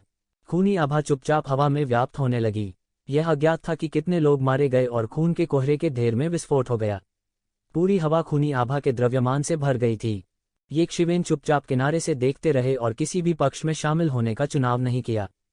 ऐसे कई योद्धा थे जो पहले ही तब तक मार चुके थे जब तक कि उनकी आंखें खून से लथपथ नहीं हो गईं और उनकी तरफ दौड़ पड़े, लेकिन वे मौके पर ही उनके द्वारा मारे गए। इसने कई योद्धाओं को बनाया जो तब तक मारे गए जब तक कि उनकी आंखों में खून नहीं आ गया और उनके पास जाने की हिम्मत नहीं हुई। हालांकि उसने हमला नहीं किया, लेकिन यह स्पष्ट था कि वह भी उसी स्तर पर एक भयानक अस्तित्व था जिस स्तर पर वे तीसरी स्वर्गीय परत के शिखर के स्वामी थे। स्वर्ग और पृथ्वी के बीच खूनी आभा अधिक से अधिक तीव्र हो गई। लेकिन जो आश्चर्य की बात थी वह यह थी कि इतनी मजबूत खूनी आभा के साथ भी वास्तव में एक भी भयंकर जानवर नहीं था जो इसके कारण भाग गया हो। ये शिवेन चुपचाप इंतजार कर रहे थे, उन लोगों को देख रहे थे जो पहले ही मारे जा चुके थे जब तक कि उनकी आंखें लाल नहीं हो गईं। सभी ने ध्यान नहीं दिया, लेकिन उसने देखा कि ब्लड नाइट टॉवर मास्टर के मुंह के कोने में वास्तव में एक अजीब सी मुस्कान थी। इससे उनके मन में कुछ शंका हुई। इस रक्त बलिदान में वास्तव में क्या चढ़ाया जा रहा था? वास्तव में क्या बलिदान किया जा रहा था? हफ हफ हफ। अचानक हर किसी को केवल तेज सांस की आवाज सुनाई दी। सभी ने लड़ना बंद कर दिया क्योंकि उन्होंने पाया कि स्वर्ग और पृथ्वी के बीच खूनी आभा खतरनाक दर से घट रही थी। कुछ ही देर में स्वर्ग और धरती के बीच की रक्तरंजित आभा पूरी तरह से ओझल हो गई थी। बूम! भयानक गड़गड़ाहट की आवाजें सुनी जा सकती थीं क्योंकि पूरी पर्वत श्रृंखला टूट गई थी। असीम बहुरंगी प्रकाश ने तुरंत पूरे आकाश को ढंक दिया। सभी जानते थे कि आधे दिन के रक्त बलिदान के बाद जो चीज बाहर आनी थी वह आखिरकार निकल ही गई। युद्ध के इस बिंदु पर मूल 1000 विशेषज्ञों में से लगभग आधे मारे गए थे, केवल 5 से 600 बचे थे। लेकिन इस समय किसी को भी इस बात की परवाह नहीं थी। हर कोई बहुरंगी रोशनी से भरी दरार को देख रहा था। उन सभी को बहुरंगी प्रकाश से भरे आकाश के बारे में पिछली अफवाह याद थी। लेकिन इस दौरान सभी नर्वस हो गए और बहुरंगी रोशनी से भरे इस आकाश में एक विशाल तेज पंजा सीधे फैला और आकाश को ढक लिया। अचानक कई लोग जो समय पर नहीं बच सके मौके पर ही पकड़े गए, सीधे खून की धुंध में फंस गए और फिर एक धार के द्रव्यमान में बदल गए जिसे चूसा गया था। हर कोई हैरान और गुस्से में था। वास्तव में वहां क्या छिपा था? और फिर सबके सामने एक भयानक आकृति प्रकट हुई। यह आकृति सबके सामने थी, लेकिन ऐसा लग रहा था कि यह किसी विकृत स्थान पर है। हर कोई यह बिल्कुल नहीं देख पाया कि इस आकृति के अंदर क्या है। जैसे ही यह राक्षस दिखाई दिया वह तुरंत भीड़ में घुस गया और लगातार नरसंहार शुरू कर दिया। यह सिर्फ प्रसव पूर्व जांच थी, लेकिन इससे पहले ही दर्जनों लोगों की जान जा चुकी थी। हर कोई हक्का बक्का रह गया। आखिर क्या थी ये बात? और जैसे जैसे अधिक लोग मारे गए इस राक्षस की आभा अधिक से अधिक भयानक होती गई। ऐसा लग रहा था कि लोगों के रक्तसार को ठीक होने और पागल दर से बढ़ने के लिए अवशोषित किया जा रहा है। जल्दी करो और जाओ, यह भगवान की बुराई है, कोई चिल्लाया और अचानक हर कोई घबराने लगा। यह एक भगवान की बुराई निकला। सब थोड़े हक्का बक्का रह गए। ऐसा नहीं था कि हर कोई नहीं जानता था कि ईश्वर की बुराई क्या है, बल्कि इसके विपरीत वे जानते थे कि यह क्या है। इस संसार में देवताओं के अस्तित्व की शुरुआत से ही उनके साथ देवताओं का भी जन्म हुआ था। यदि देवताओं को अच्छे पक्ष का अवतार कहा जाता है तो भगवान की बुराई देवताओं के बुरे पक्ष का अवतार थी। आमतौर पर ये भगवान की बुराई देवताओं के शरीर की गहराई में दब जाती थी, लेकिन एक बार जब देवता गिर जाते थे या गहरी नींद में गिर जाते थे तो ये भगवान की बुराई करने के लिए निकल आती थी। उन आत्माओं के रूप में जो समय से पहले मर गईं, भगवान की बुराई जीवित रही, उनकी शक्ति से पोषण को अवशोषित करना जो देवताओं के करीब था और उनके पूर्वजों और सभी प्राकृतिक उत्पादों के प्रति शुद्ध घृणा थी। भगवान की बुराई ने देवताओं के जन्म के दौरान एक विकृत, अजीब और भयानक छाप प्राप्त की। परमेश्वर की बुराई के अनगिनत प्रकार थे और वे सभी नश्वर लोगों के लिए अकल्पनीय रूप से भयानक थे। स्वर्ग और नरक से शापित परमेश्वर की बुराई अनगिनत वर्षों के लिए बंद कर दी गई थी। लेकिन जैसे जैसे समय बीतता गया, कभी कभी भगवान की बुराई गलती से निकल जाती या अपने आप पिंजरे से बाहर निकल जाती। एक ईश्वरीय बुराई के प्रकट होने से एक देश, एक विश्व या यहाँ तक कि एक विमान भी आतंकित हो सकता है। यह सोचने के लिए कि भगवान की बुराई, एक प्राणी जो केवल किंवदंतियों में अस्तित्व में है, वास्तव में यहाँ दिखाई देगी।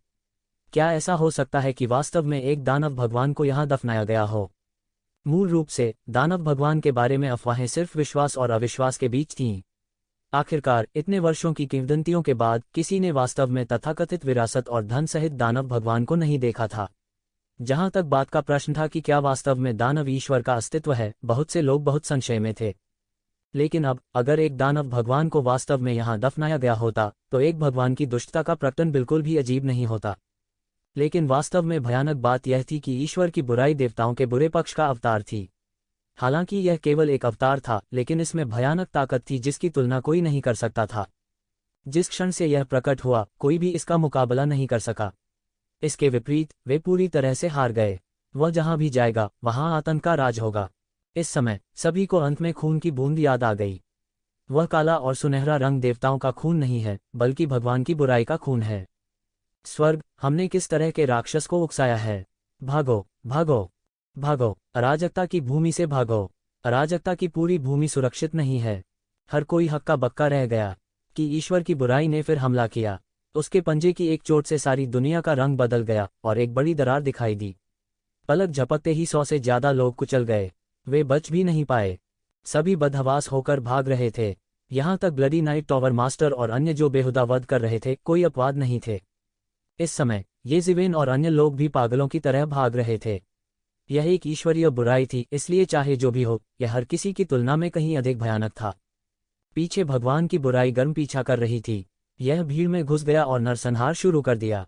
टकराना। इसने अपना विशाल हाथ खोला और अचानक अपने पंजे को स्वाइप किया, सीधे मानव कबीले की उस खूबसूरत महिला को पकड़ लिया। दिव्य क्षेत्र के तीसरे स्वर्ग के शिखर पर इस विशेषज्ञ के पास प्रतिशोध करने की कोई शक्ति नहीं थी और उसे तुरंत कुचल दिया गया। इस परमेश्वर की दुष्टता के सामने उनके पास उन आधे कदम वाले दिव्य क्षेत्र के योद्धाओं पर कोई लाभ नहीं था और उन्हें तुरंत कुचल दिया गया। इसके अलावा ऐसा प्रतीत होता है कि ईश्वर का यह दुष्ट विशेष रूप से शक्तिशाली क्यूई वाले विशेषज्ञों को शिकार करने के लिए चुनता है। आकाशीय क्षेत्र के तीसरे स्वर्ग के विशेषज्ञ असामान्य रूप से सक्रिय थे और उनके पास राक्षसी जानलेवा इरादे थे, लेकिन इस समय वे उनके लिए मौत का रास्ता बन गए। इसके बजाय वे मारे जाने वाले पहले लक्ष्य बन गए। उसके बाद मानव महिला, मूल दानव कबीले के विशेषज्ञ भी पीछा किया और मौके पर ही कुचल दिया गया। उनकी गति अत्यंत तेज थी, लेकिन इस ईश्वरीय दुष्ट की गति की तुलना में वह बहुत हीन प्रतीत होती थी। जैसे ही वे इस पर्वत श्रृंखला से भागने वाले थे, आकाश में रंगीन बादल दीवारों में बदल गए और उन पर ताला लगा दिया। एकाएक सभी की चीख निकल गई। इससे उनके बचने के सभी मौके खत्म हो रहे थे। हालांकि इस समय लगभग कोई दूसरा रास्ता नहीं था। हर कोई केवल पीछे मुड़कर इस घृणित परमेश्वर के विरुद्ध लड़ सकता था। हालांकि उम्मीद के मुताबिक उनके पास इस भयानक घृणित भगवान के खिलाफ जीतने का कोई मौका नहीं था। चाहे जितने लोग दौड़े, वे सभी मौके पर ही खून की धुंध में धंस गए। पफट पफट पफट। मानव कबीले और शैतान कबीले के विशेषज्ञों को लगातार एक खूनी धुंध में कुचल दिया गया और फिर जिंदा निगल लिया गया। इस ईश्वरीय बुराई की आभा भी अधिक से अधिक भयानक होती जा रही थी। इस भगवान की बुराई को किसी ने गंभीर रूप से घायल कर दिया था और अब यह अपनी चोटों से उबरने के लिए खा रहा है। हर कोई अंत में अपने होश में आया। ईश्वर की बुराई में दिव्यता की चिंगारी थी, इसलिए जब तक उन्हें नष्ट नहीं किया गया वे लगभग अमर थे। हालांकि यह भगवान की बुराई स्पष्ट रूप से गंभीर रूप से घायल हो गई थी। यही कारण है कि यह उन्हें अपनी चोटों से उबरने के लिए खा रहा था। न केवल सभी ने राहत महसूस नहीं की, बल्कि वे और भी अधिक भयभीत महसूस कर रहे थे। कौन इस ईश्वर की बुराई को गंभीर रूप से घायल कर सकता है? यह पलक झपकते ही साधारण चोटों से उबर सकता था। यदि यह उस हद तक घायल हो गया था जहां इसे ठीक होने के लिए मांस और खून खाने की आवश्यकता थी, तो उपस्थित सभी लोग शायद इसे खाने के लिए पर्याप्त नहीं होंगे। निश्चय ही इसने कितने ही लोगों को निगल लिया। यह परमेश्वर की दुष्टता संतुष्ट नहीं हुई। पलक झपकते ही उन्हें खा जाने के बाद केवल 100 लोग बचे थे। अन्य 900 लोग या तो आंतरिक कलह में मारे गए या सभी इस भगवान की बुराई के पेट में दफन हो गए। हाँ, इस समय अचानक जोर से गर्जना हुई। उसके बाद आकाश में एक चौंकाने वाली कृपाण चमक उठी और रंगीन बादलों को सीधे उड़ा दिया। बूम! एक जोरदार टक्कर हुई और कृपाण की चमक हिंसक रूप से रंगीन बादलों की दीवार से टकरा गई। क्रैक क्रैक, रंग बिरंगे बादलों की दीवार पर दरारें पड़ने लगीं। फिर एक जोरदार धमाके के साथ रंगीन बादलों की पूरी दीवार अंत में प्रभाव का सामना नहीं कर सकी और अचानक ढह गई। इमेजेंस इमोर्टल एक्सटर्मिनेटिंग सेबर की भयानक कृपाण चमक शून्य में बह गई और 5 रंगों वाली चमकदार दीवार को चकनाचूर कर दिया। दूरी में दानव का दमन करने वाले शहर वंश के 3 विशेषज्ञों के भावों में भारी बदलाव आया। तू जिवेन की कृपाण फिसल गई और उन्होंने जो जाल बिछाया था उसे तोड़ दिया। अगर ये लोग बच जाते हैं तो उनके लिए काफी परेशानी होगी। वह थोड़ा कमीने को धिक्कार है, यह करो। तीनों के नेता ने तुरंत दहाड़ लगाए। बिग ब्रदर, हम इस छोटे कमीने के साथ क्या करें? उन तीनों में से दूसरे ने स्पष्ट रूप से देखा कि एक शिवेन ने अचानक एक चौंकाने वाली कृपाण आभा दिखाई। हालांकि यह बहुत तेज था, इसलिए वे स्पष्ट रूप से नहीं देख सकते थे कि यह किस प्रकार की कृपाण आभा थी। यह उनके लिए निर्णय लेने के लिए पर्याप्त था। इस समय तीनों के नेता ने दांत पीस कर कहा, चलो अभी के लिए उसे अनदेखा करते हैं। कोई न कोई इस छोटे कमीने से जल्द या बाद में निपटेगा। हमारे लिए उस घृणित भगवान का शिकार करना अधिक महत्वपूर्ण है। अब जूनियर भाई येकून को इस घृणित भगवान की जरूरत है। मूल रूप से वह घृणित परमेश्वर को इन सभी लोगों को मारने देना चाहता था। इस तरह वे बहुत प्रयास बचा सकते थे। हालांकि किसे पता था कि ये ज़िवेन अचानक हमला कर देगी और सीधे बाधा को तोड़ देगी, जिससे उनके पास पहले से हस्तक्षेप करने के अलावा कोई विकल्प नहीं होगा। जहां तक ज़िवेन की बात है, वे उसे अभी जाने दे सकते थे। अन्यथा दो पक्षों में लड़ना और ऐसे घृणित परमेश्वर से लड़ना केवल एक मृतंत होगा। यह सही है। इस समय हम केवल इस छोटे कमीने को जाने दे सकते हैं। धिक्कार है, इस छोटे कमीने ने वास्तव में हमारी योजनाओं को बर्बाद कर दिया। उनमें से तीसरे ने इसी क्षण गुस्से से कहा, यह करो, घृणित भगवान का शिकार करो। नेता दहाड़ा और तुरंत हमला कर दिया। दिव्य क्षेत्र के छठे स्तर के शिखर की भयानक ताकत एक पल में प्रदर्शित हुई और पूरा आकाश गड़गड़ाहट और हिल गया। 3 भयानक विशेषज्ञ तुरंत विशेषज्ञों के समूह में पहुंचे। भयानक शॉकवेव जो सीधे नीचे उतरी उसने कई विशेषज्ञों को घायल कर दिया और उन्हें उड़ा दिया। हर कोई हक्का बक्का रह गया। वे इन तीनों लोगों की पृष्ठभूमि नहीं जानते थे। वे वास्तव में इस समय घृणित भगवान का शिकार करने के लिए प्रकट होने का साहस करते थे। हालांकि इस समय किसी ने रहने की हिम्मत नहीं की। चाहे वह घृणित परमेश्वर हो या 3 भयानक विशेषज्ञ, वे उनसे निपटने में सक्षम होने से बहुत दूर थे। कोई फर्क नहीं पड़ता कि कौन सा पक्ष जीता, यह उनके लिए एक आपदा होगी। इस समय कोई और रहने की हिम्मत नहीं करता था। वे सभी बुरी तरह डर गए थे। आज हत्या का पागल दिन था। हजारों में से केवल 100 लोग ही बचे थे। ऐसा नुकसान, भले ही यह पूर्ण विनाश न हो, कमोबेश वैसा ही था। हर पक्ष को भारी नुकसान हुआ था। यह पहले से ही काफी अच्छा था कि वे जीवित रह सकते थे। कोई अन्य विचार रखना तो दूर की बात है। सभी लोग खाई से बाहर निकले और दूरी में भाग गए। उनके लिए अपनी जान बचाकर भागना एक सपने जैसा था, एक चमत्कार जैसा था। हालांकि येशिवेन की भौहें तन गईं क्योंकि उसे स्पष्ट रूप से महसूस हुआ कि उन 3 भयानक विशेषज्ञों की उसके प्रति तीव्र शत्रुता थी। उसे विश्वास था कि वह इस बारे में गलत नहीं होगा। यह एक बहुत मजबूत शत्रुता थी, जैसे कि वे उसकी त्वचा को छीलने और उसके टेंडनों को बाहर निकालने का इंतजार नहीं कर सकते थे। इससे उन्हें अचानक एक विचार आया। दूसरों के साथ बाहर जाने का नाटक करने के बाद वह चुपचाप अपने आप से पीछे हट गया। उन्होंने अपने शरीर की सारी सांस को रोके रखने के लिए रेस्ट्रेनिंग ब्रीथ तकनीक का इस्तेमाल किया, इसमें से जरा सा भी रिसाव नहीं होने दिया। वह यह देखना चाहता था कि वास्तव में किस प्रकार की दिव्य सत्ता उसके प्रति इतनी तीव्र शत्रुता रख सकती है। इस समय 3 विशेषज्ञ पहले से ही घृणित देवता से लड़ रहे थे। इस घृणित परमेश्वर की शक्ति स्पष्ट रूप से उन तीनों की तुलना में कहीं अधिक अत्याचारी थी। ऐसा प्रतीत होता था कि उसके पास मात्र एक हाथ उठाने या लात मारने से स्वर्ग और पृथ्वी को नष्ट करने की भयानक क्षमता है। इसने येशिवेन को एक क्लान मास्टर जैसे भयानक विशेषज्ञ के बारे में सोचने पर मजबूर कर दिया। हालांकि इन तीनों विशेषज्ञों की ताकत इस दिव्य भावना से हीन थी, फिर भी उन्होंने एक साधारण और अलंकृत दर्पण धारण किया। यह दर्पण एक भयानक रोशनी से खिल उठा और जहां भी यह बहता, शून्य पूरी तरह से ढह जाता। घृणित परमेश्वर इसके द्वारा बह गया और इसकी पूरी भुजा तुरंत वाष्पित हो गई। यह उपकरण बहुत भयानक है। येशिवेन चिल्लाए बिना नहीं रह सकी। यह निश्चित रूप से स्वर्ग श्रेणी के यंत्र के स्तर को पार कर गया था, अन्यथा यह इतना भयानक नहीं होता। यह इमेजेंस इमॉर्टल एक्सटर्मिनेटिंग सेबर के समान स्तर पर भी हो सकता है। येशिवेन ने प्राचीन बैरेंस महाद्वीप में इस तरह के भयानक उपकरण को पहली बार देखा था।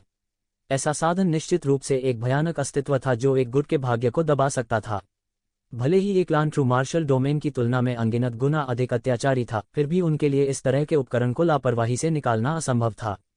अब ऐसा यंत्र वास्तव में यहाँ प्रकट हुआ था। इस घृणित देवता का शिकार करने के लिए उन्होंने बहुत प्रयास किया था। हफ हफ। हालांकि यह प्राचीन दर्पण अत्यंत शक्तिशाली था, लेकिन उनकी शक्ति स्पष्ट रूप से इस प्राचीन दर्पण को नियंत्रित करने के लिए अपर्याप्त थी। थोड़ी देर बाद वे पहले से ही हौंफ रहे थे। सौभाग्य से घृणित देवता कोई बेहतर नहीं था। हालांकि यह बहुत तेज दौड़ता था, फिर भी यह प्राचीन दर्पण के प्रकाश से कुछ समय के लिए बह गया था और यह सीधे घायल हो गया था। इस समय उसके पास कोई भी हमला करने के लिए कोई अतिरिक्त ऊर्जा नहीं थी। यह केवल दहाड़ सकता था और उन तीनों को घूर सकता था। इससे पहले वह इन 3 लोगों से घायल हो गया था। उसने इन 3 लोगों से दोबारा मिलने की उम्मीद नहीं की थी। इससे वह बहुत उदास हो गया। वह एक देवता की दुष्ट इच्छा का अवतार था। हालांकि वह अतुलनीय रूप से दुष्ट था, वह व्यावहारिक रूप से एक देवता का दूसरा पक्ष था। इन लोगों ने क्या गिना? इन महत्वहीन नश्वर लोगों ने वास्तव में प्राचीन शास्त्र के उस पक्ष का उपयोग उन्हें बार बार घायल करने के लिए किया था। यह सोचकर वह गुस्से से दहाड़े बिना न रह सका। अचानक उसके मुंह के कोने पर एक कुटिल और बुरी मुस्कान कौंध गई। हुश, उसका पूरा शरीर रक्त के धुंध के बादल में बदल गया। जब यह फिर से संघनित हुआ तो यह पहले से ही तीसरे भाई के सामने था। उसने सीधे अपना विशाल हाथ फैलाया और एक पंजा अचानक नीचे गिर गया। फुला, ऐसा लग रहा था कि एक पल में पूरा शून्य फट गया हो। अनंत वायुतरंगें बह गईं और अनगिनत धुआं और धूल उड़ गई। तीसरे भाई, सावधान! सबसे बड़ा भाई जल्दी से चिल्लाया। लेकिन इस समय बस बहुत देर हो चुकी थी। घृणित भगवान ने तीसरे भाई को तब तक चबाया जब तक वह फट नहीं गया। उसके पंजे तीसरे भाई की छाती में चुभ गए और उसके दिल को कुचल दिया। तब घृणित परमेश्वर ने तीसरे भाई का हृदय निकाला और उसे निगल लिया। पूरा दृश्य बेहद क्रूर था। तीसरे भाई का हृदय निगलने के बाद घृणित परमेश्वर ने आकाश की ओर देखा और गरज उठा। इसने वास्तव में अपनी कुछ आत्मा वापस पाली और यह पहले से भी अधिक भयानक था। ये जीवेन चुपके से हैरान थी। दोनों पक्ष बहुत भयानक थे। एक पक्ष की ताकत दुनिया को हिला देने के लिए पर्याप्त अजेय थी, जबकि दूसरे पक्ष ने एक जादुई उपकरण चलाया जो कि अतुलनीय शक्तिशाली भी था। शापित दुष्ट प्राणी! सबसे बड़ा भाई असहाय होकर अपने भाई को निगलते हुए देखता रहा। वह तुरंत क्रोध से जल उठा और उसने एक बड़ी दहाड़ निकाली। फिर उसके हाथ में रखा प्राचीन दर्पण एक शक्तिशाली प्रकाश के साथ फूट पड़ा और सीधे घृणित परमेश्वर के शरीर में विस्फोट हो गया। घृणित परमेश्वर की पीठ तुरंत एक खूनी गंदगी में बदल गई। काला सुनहरा खून बिखर गया और वह सीधे हमले से लड़खड़ा गया। इसका पूरा शरीर नष्ट हो गया था और यह हिंसक रूप से एक पर्वत शिखर से टकरा गया। इसने सीधे पर्वत शिखर को तोड़ दिया और उसे चूर्ण में बदल दिया। कोई कल्पना कर सकता है कि इस प्रकार की शक्ति कितनी भयानक थी। भाड़ में जाओ, जानवर!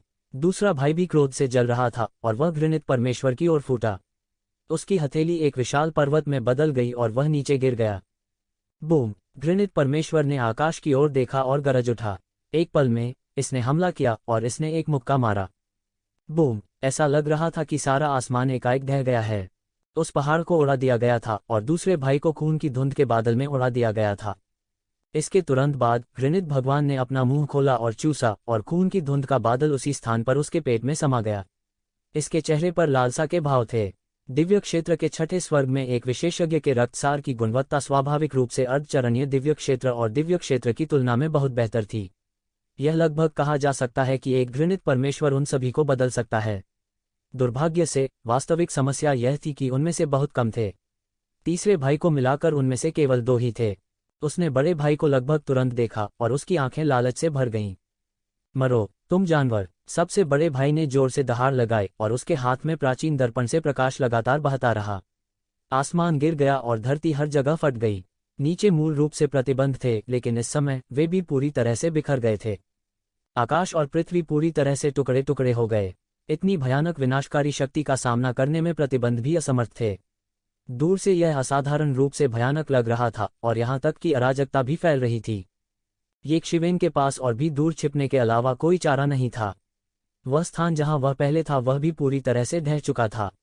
अंतरिक्ष की आत्मा पुनर्प्राप्ति क्षमता इस दर्पण की भयानक विनाशकारी शक्ति के साथ नहीं रह सकी। लगता था बड़ा भाई पागल हो गया है। उनके 2 भाइयों की एक के बाद एक दुखद मृत्यु हो गई थी और यह उनके लिए एक बहुत बड़ा आघात था। यदि उसने इस घृणित परमेश्वर को नहीं मारा तो वह स्वर्ग में अपने भाइयों की आत्माओं का सामना नहीं कर पाएगा। गर्जन! इस घृणित परमेश्वर पर लगातार कई बार प्रहार किया गया था और इसकी जीवन शक्ति को बहुत नुकसान पहुंचाया गया था। यह ऐसा था जैसे उसने अभी अभी लिया हुआ सारा पोषण अचानक ही बर्बाद कर दिया हो और वह दहाड़ता रहा हो।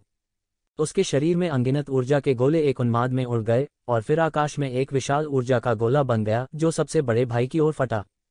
सबसे बड़ा भाई भी पागल हो गया लगता था और उसने अपने हाथ में प्राचीन दर्पण को एक शक्तिशाली प्रकाश के साथ फोड़ने के लिए अपनी सारी शक्ति लगा दी, जो बह गया। बूम! एक पृथ्वी को चकनाचूर करने वाला और भयानक टक्कर हुई और उसके परिणाम ने सब कुछ नष्ट कर दिया, जिससे स्वर्ग और पृथ्वी एक बार फिर अराजकता की महान स्थिति में आ गए इससे पहले कि यह बन गया। टकराना! अंतहीन अराजकता में एक आकृति सीधे नष्ट हो गई। यह सबसे बड़ा भाई था, लेकिन इस समय उसके चेहरे पर एक खुशी का भाव था और वह जोर से हंस पड़ा। हा हा हा, तुम जानवर, तुम अभी भी मरने वाले हो। हंसते हंसते उसके खांसते खांसते खून खौल उठा। खून के बीच उसके आंतरिक अंगों के टुकड़े थे।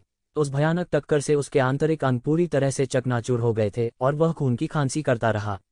स्वर्ग और पृथ्वी शांति में लौट आए और धुआं और धूल फैल गई। ये जीवेन ने देखा कि घृणित भगवान जमीन पर पड़ा था और वह दहाड़ता रहा। इस समय प्रतापी घृणित परमेश्वर पहले ही गंभीर रूप से घायल हो चुका था। दर्पण की प्रकाश तरंग उसके सीने में घुस गई। प्रकाश तरंग की ऊर्जा का उस पर बहुत अधिक निरोधात्मक प्रभाव पड़ा। उसका घाव धीरे धीरे बढ़ रहा था और वह उसे रोक नहीं पा रहा था।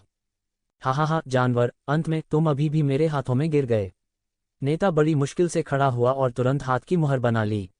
आकाश में अनगिनत ताबीज उन्मत्त होकर इधर उधर तैरने लगे। फिर वे एक ताबीज श्रृंखला बनाने के लिए जुड़े जिसने तुरंत अबोमिनेशन के शरीर को बंद कर दिया। श्रृंखला उसके कंधे के ब्लेड के माध्यम से चुभ गई और मजबूती से उसे जगह में बंद कर दिया। यह एक हेवन रैंक सेलेस्टियल आर्टिफैक्ट निकला। इसने वास्तव में एक तावीज कठपुतली को एक दिव्य कलाकृति में परिष्कृत किया था। यह कोई बड़ी बात नहीं कही जा सकती थी। घृणित भगवान बुरी तरह चिल्लाया, लेकिन तावीज कठपुतली द्वारा उसे रोक दिया गया। हा, देखते हैं कि अब आप कैसे मुक्त हो सकते हैं। जब जूनियर ब्रदर ये कूंग आपको निगल जाएगा तो उसकी खेती दूसरे स्तर तक बढ़ जाएगी। उस समय वह इंपीरियल कोर्ट प्रतियोगिता में अजेय होगा। उस समय यह व्यर्थ नहीं होगा कि मेरे 2 छोटे भाई आपके हाथों मारे गए। बॉस ने उदास भाव से कहा। ये कूंग, ये जिवेन चौंक गई। जोंग बातियन, ये कूंग। अपने नाम में कूंग शब्द के साथ जोंग बातियन बेहद घमंडी था। पूरे ये परिवार में कुछ लोगों को छोड़कर बाकी उनकी नज़र में नहीं थे। ऐसा लगता था कि उसकी आंखें पहले से ही पूरे प्राचीन बैरेंस महाद्वीप में नई पीढ़ी की प्रतिभाओं पर टिकी हुई हैं। तब इस व्यक्ति की पहचान स्पष्ट हो गई थी। दानव दमन शहर का कोई व्यक्ति इस दानव डोमेन मार्ग में उसके प्रति इतना शत्रुतापूर्ण था। साथ ही उनके पास इतनी शक्तिशाली ताकत भी थी। वह निश्चित रूप से थंडर डेमन हंटिंग ग्रुप से नहीं हो सकता था। केवल एक ही संभावना थी और वह दानव दमन शहर का एक विशेषज्ञ था। ये झेन मो इतने सालों से दानव दमन शहर की अध्यक्षता कर रहे थे और यह अज्ञात था कि उन्होंने कितने विशेषज्ञों का पालन पोषण किया था। तुकून सबसे प्रसिद्ध में से एक था, लेकिन इसका मतलब यह नहीं था कि वह अकेला था। कई अन्य विशेषज्ञ भी थे और उन सभी ने दानव दमन शहर का गठन किया। इसलिए ये झेन मो दानव डोमेन पैसेज में इतना बड़ा अधिकार रखने में सक्षम थी। अन्यथा उसके लिए इसे अकेले हासिल करना असंभव था। तो वह ये कून के लिए इस घृणित भगवान का शिकार करने आया था। उन्होंने ये कून को ईश्वरीय पाप भस्म करने देने के लिए इतनी बड़ी कीमत चुकाए। ये जिवेन ये झेन मो वंश की उदारता से हैरान हुए बिना नहीं रह सकी। परमेश्वर का पाप क्या था? यह व्यवहारिक रूप से देवताओं के दुष्ट पक्ष का अवतार था। यह अमर और अविनाशी था। यदि देवता गिर भी जाते तो भी इन भगवान के पाप नष्ट नहीं होते। वास्तव में जब वे गिरते थे तो वे देवताओं की नाराजगी को भी अवशोषित कर लेते थे और भी समृद्ध हो जाते थे। सामान्य लोगों के लिए यह एक ऐसा अस्तित्व था जिसे छुड़ाना असंभव था। इस घृणा को भुनाने के लिए दानव दमन करने वाले शहर ने वास्तव में काफी कीमत चुकाई थी। स्काई टियर की छठी परत पर 2 विशेषज्ञों को एक तरफ रखकर, जो मौके पर ही मारे गए थे, केवल प्राचीन दर्पण ही एक अविश्वसनीय खजाना था। निस्संदेह यदि वे घृणित परमेश्वर को सफलतापूर्वक पकड़ सकते हैं तो उन्होंने जो कुछ भी भुगतान किया वह इसके लायक होगा। इसके अलावा अगर ये कून ने वास्तव में घृणित भगवान को खा लिया और किसी प्रकार की शक्ति प्राप्त कर ली तो उसकी ताकत में बहुत सुधार होगा। शायद पूरे प्राचीन बैरेंस महाद्वीप की युवा पीढ़ी के बीच भी उसके लिए एक योग्य प्रतिद्वंद्वी से मिलना कठिन होगा। ये कून की किंवदंती के बारे में ये झेन मो को मौत के घाट उतारने के बाद उसने एक बार जानबूझकर उसके बारे में जानकारी एकत्र की थी। ऐसा कहा जाता था कि वह बहुत पहले ही स्काई टियर की 5वीं परत में कदम रख चुका था। कुछ लोगों ने यह भी कहा कि वह पहले ही स्काई टियर की 6ठी परत में कदम रख चुका है। हालांकि अगर उसने वास्तव में खुद को घृणित भगवान को निगलने की अनुमति दी तो उसकी खेती निश्चित रूप से अंत में बढ़ जाएगी। यह पहले से ही काफी भयानक था और अंत में वह शायद दुनिया में अजेय होगा। जब वह समय आया, भले ही ये जिवेन रॉयल कोर्ट प्रतियोगिता में भाग ले सकती थी, हो सकता है कि ये कून द्वारा घात लगाकर हमला किया गया हो। ऐसा निश्चित रूप से नहीं हो सकता। बॉस जोर से हंसा और जैसे ही वह हंसा, खून के आंसू बह निकले। अचानक हवा के माध्यम से टूटने की एक भयानक आवाज सुनी जा सकती थी और एक चौंकाने वाली आभा फैल गई। उस क्षण उसका शरीर अचानक से लड़खड़ा गया और उसने सीधे अपनी मूल स्थिति छोड़ दी। बूम! वह स्थान जहां वह मूल रूप से खड़ा था पूरी तरह से ढह गया। स्काई टियर की 6ठी परत के एक विशेषज्ञ की अपेक्षा के अनुरूप। ऐसी स्थिति में भी आप वास्तव में मेरे हमले को चकमा दे सकते हैं। उसी समय एक हल्की सी व्यंग्यात्मक आवाज सुनाई दी। यह आप है। बॉस ने अपना सिर घुमाया और एक अविस्मरणीय दृश्य देखा। जिस व्यक्ति ने उस पर धावा बोला वह वास्तव में ये जिवेन था जिसे वह मारने की योजना बना रहा था। क्यों? क्या तुम मुझे देखकर हैरान हो गए हो? क्या तुमने मुझे पहले से छुटकारा पाने की योजना नहीं बनाई थी? ये जिवेन ने उपहास किया। हालांकि उसने इसे नहीं देखा था, लेकिन उनकी पहचान जानने के बाद वह अपने पैर की उंगलियों से भी इसका अनुमान लगा सकता था। तुमने वास्तव में लोहे के जूते व्यर्थ पहने हैं। मैंने मूल रूप से आज तुम्हें जाने देने की योजना बनाई थी, लेकिन मुझे उम्मीद नहीं थी कि तुम स्वयं मेरे पास आओगे। तुम वास्तव में मृत्यु की तलाश कर रहे हो, बॉस ने व्यंग्य से कहा। मौत की तलाश में? मुझे लगता है कि यह व्यक्ति मैं नहीं, बल्कि आप हैं। अपनी वर्तमान स्थिति में, क्या आप अभी भी लड़ सकते हैं? येज़िवेन ने उपहास किया और बॉस की ओर देखा। यदि वह सही स्थिति में होता, तो येज़िवेन के पास इमेजेंस इमॉर्टल एक्सटर्मिनेटिंग सेबर की मदद से उसे मारने का केवल एक मौका होता। हालांकि वह और घृणित परमेश्वर दोनों घायल हो गए थे और उसकी ताकत कम हो गई थी। येज़िवेन के लिए खतरा भी कम हो गया था और इससे येज़िवेन को उससे लड़ने का आत्मविश्वास मिला। यह तुम्हें मारने के लिए पर्याप्त से अधिक है, थोड़ा कमीने। बॉस ने उपहास किया और एक कदम आगे बढ़ाया। उसका क्यूई और खून उबल गया और यह बेहद भयानक था। बड़े क्षेत्रों में शून्य ढह गया और वास्तविक सार लहरों की तरह बह गया। ब्लफ, येज़िवेन ने तिरस्कारपूर्वक कहा। स्विश, उसकी आकृति अचानक हिल गई और उसके हाथ में एक स्वर्ग स्तर की आकाशीय कलाकृति लंबी कृपाण दिखाई दी। वह अचानक कृपाण से नीचे गिरा और अंतहीन लपटों ने तुरंत आकाश को भर दिया। एक पल में वह पहले ही नेता के चेहरे के सामने अपना रास्ता मार चुका था। बॉस ने स्वर्ग स्तर के हथियार की धमकी देने वाली तीक्ष्णता को लगभग तुरंत महसूस किया। उसने अपना हाथ उठाया और उसे प्राचीन दर्पण से अवरुद्ध कर दिया। बजना, जोरदार टक्कर की आवाज आई और वह मौके पर कुछ कदम पीछे हट गया। उसका पूरा हाथ सुन्न हो गया था और उसकी आंखें बेहद चौंधिया रही थीं। येज़िवेन की ताकत वास्तव में इतनी महान थी कि प्राचीन दर्पण की सुरक्षा के साथ भी इसे पूरी तरह से काटने का कोई तरीका नहीं था। यदि यह विशुद्ध रूप से शारीरिक शक्ति और शक्ति की प्रतियोगिता थी, तो वह इस बच्चे का विरोधी नहीं हो सकता था। यह सोचकर उसकी आंखों में जानलेवा इरादे और भी मजबूत हो गए। ऐसा व्यक्ति बड़ा नहीं हो सकता था, या वह निश्चित रूप से दानव दमन कबीले का नश्वर दुश्मन बन जाएगा। इस समय येज़िवेन भी थोड़ा चकित था, क्योंकि स्वर्ग स्तर का लंबा कृपाण जिसे उसने विदेशी जाति से जब्त किया था, वास्तव में टूट गया था और प्राचीन दर्पण बिल्कुल भी नहीं बदला था। यह बेहद भयानक था। हालांकि वह बिल्कुल नहीं रुका और एक बार फिर कृपाण से नीचे गिर गया। भयानक कृपाण प्रकाश सीधे असीम आग की लपटों में बह गया और एक बार फिर नीचे गिर गया। बूम बूम बूम, येज़िवेन लगातार कृपाण से नीचे गिरती रही और हर बार जब वह नीचे गिरा तो बॉस की मौके पर ही मौत हो गई। हालांकि येज़िवेन के हाथ में स्वर्ग स्तर के लंबे कृपाण की दरारें बड़ी और बड़ी होती जा रही थीं, लेकिन येज़िवेन ने बिल्कुल भी परवाह नहीं की। उसके लिए चाहे वह स्वर्ग स्तर का हथियार हो या पृथ्वी स्तर का हथियार, कोई अंतर नहीं था। वे केवल उपकरण थे और जब तक यह उसे मार सकता था, एकमात्र उपकरण कुछ भी नहीं था। मेरे लिए तोड़ो, येज़िवेन ने जोर से दहाड़ लगाए और उसके हाथ में लंबी कृपाण हवा के खिलाफ उठी और जमकर नीचे गिरा। बूम, एक तेज भनभनाहट के साथ येज़िवेन के हाथ में स्वर्गीय स्तर का लंबा ब्लेड पूरी तरह से बिखर गया। ये स्वर्गीय स्तर का निम्न स्तर का दिव्य उपकरण जो येज़िवेन के साथ कई वर्षों तक रहा था, अंततः दबाव को सहन नहीं कर सका और बिखर गया। उस भयानक शॉकवेव ने येज़िवेन की बांह को हिला दिया और उसे थोड़ा सुन्न कर दिया। पफ, बॉस ने सीधे आंतरिक अंगों के टुकड़ों के साथ खून की एक धुंध उगल दी और उसका पूरा शरीर एक पल में उड़ा दिया गया। उसका चेहरा तुरंत पीला पड़ गया। इस तरह का बल उसके लिए अपने चरम पर कुछ भी नहीं हो सकता था, लेकिन अब जब वह गंभीर रूप से घायल अवस्था में था, तो निश्चित रूप से उसे पूरी तरह से मौत के घाट उतारने के लिए पर्याप्त था। बजना, उसके हाथ में प्राचीन दर्पण तुरंत उड़ गया और नीचे गिरने से पहले सीधे एक पहाड़ को तोड़ दिया। आज तुम यहाँ रुक जाओगे, येज़िवेन ने आकाश से नीचे देखते हुए ठंडेपन से कहा। इस प्राचीन दर्पण के बिना देखते हैं कि क्या तुम में अभी भी संघर्ष करने की क्षमता है। आप नहीं कर सकते, बॉस ने मुश्किल से कहा। यह भय ये खून का है। दानवों का दमन करने वाला शहर तब तक आराम नहीं करेगा जब तक आप मर नहीं जाते। तो क्या हुआ अगर मैं मर गया? क्या यह पहले से ही एक मृत अंत नहीं है? येज़िवेन ने उपहास किया और कहा। उसके लिए दानव दमन शहर की वंशावली और वह पहले से ही अपूरणीय दुश्मन थे। जहां तक का दमन करने वाले शहर के वंश के लोगों की बात है, ऐसा नहीं था। उनकी राय में येज़िवेन सिर्फ एक विदूषक था जिसे किसी भी समय मौत के घाट उतारा जा सकता था। हालांकि वह प्रतिभाशाली था, लेकिन जब तक वह बड़ा नहीं हुआ तब तक यह बेकार था। एक अपूरणीय शत्रु जैसी कोई चीज नहीं थी, इसलिए ऐसी धमकी थी, लेकिन येज़िवेन के लिए ऐसी धमकी बहुत हास्यास्पद लग रही थी। हुश, येज़िवेन ने अपना हाथ उठाया और एक भयानक सात प्रकाश चमक उठा जो बॉस की ओर तेजी से दौड़ रहा था।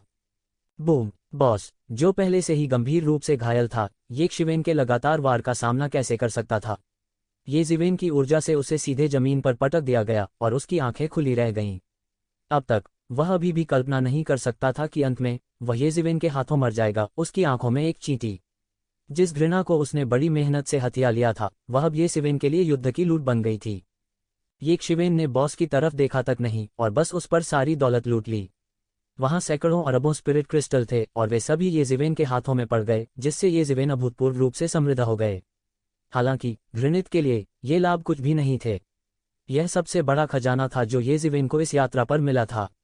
गर्जन। एबोमिनेशन लगातार गर्जना करता है और वास्तव में उसकी मृत्यु से पहले आकाश में बॉस की नाराजगी को अवशोषित कर लेता है, थोड़ा ठीक हो जाता है।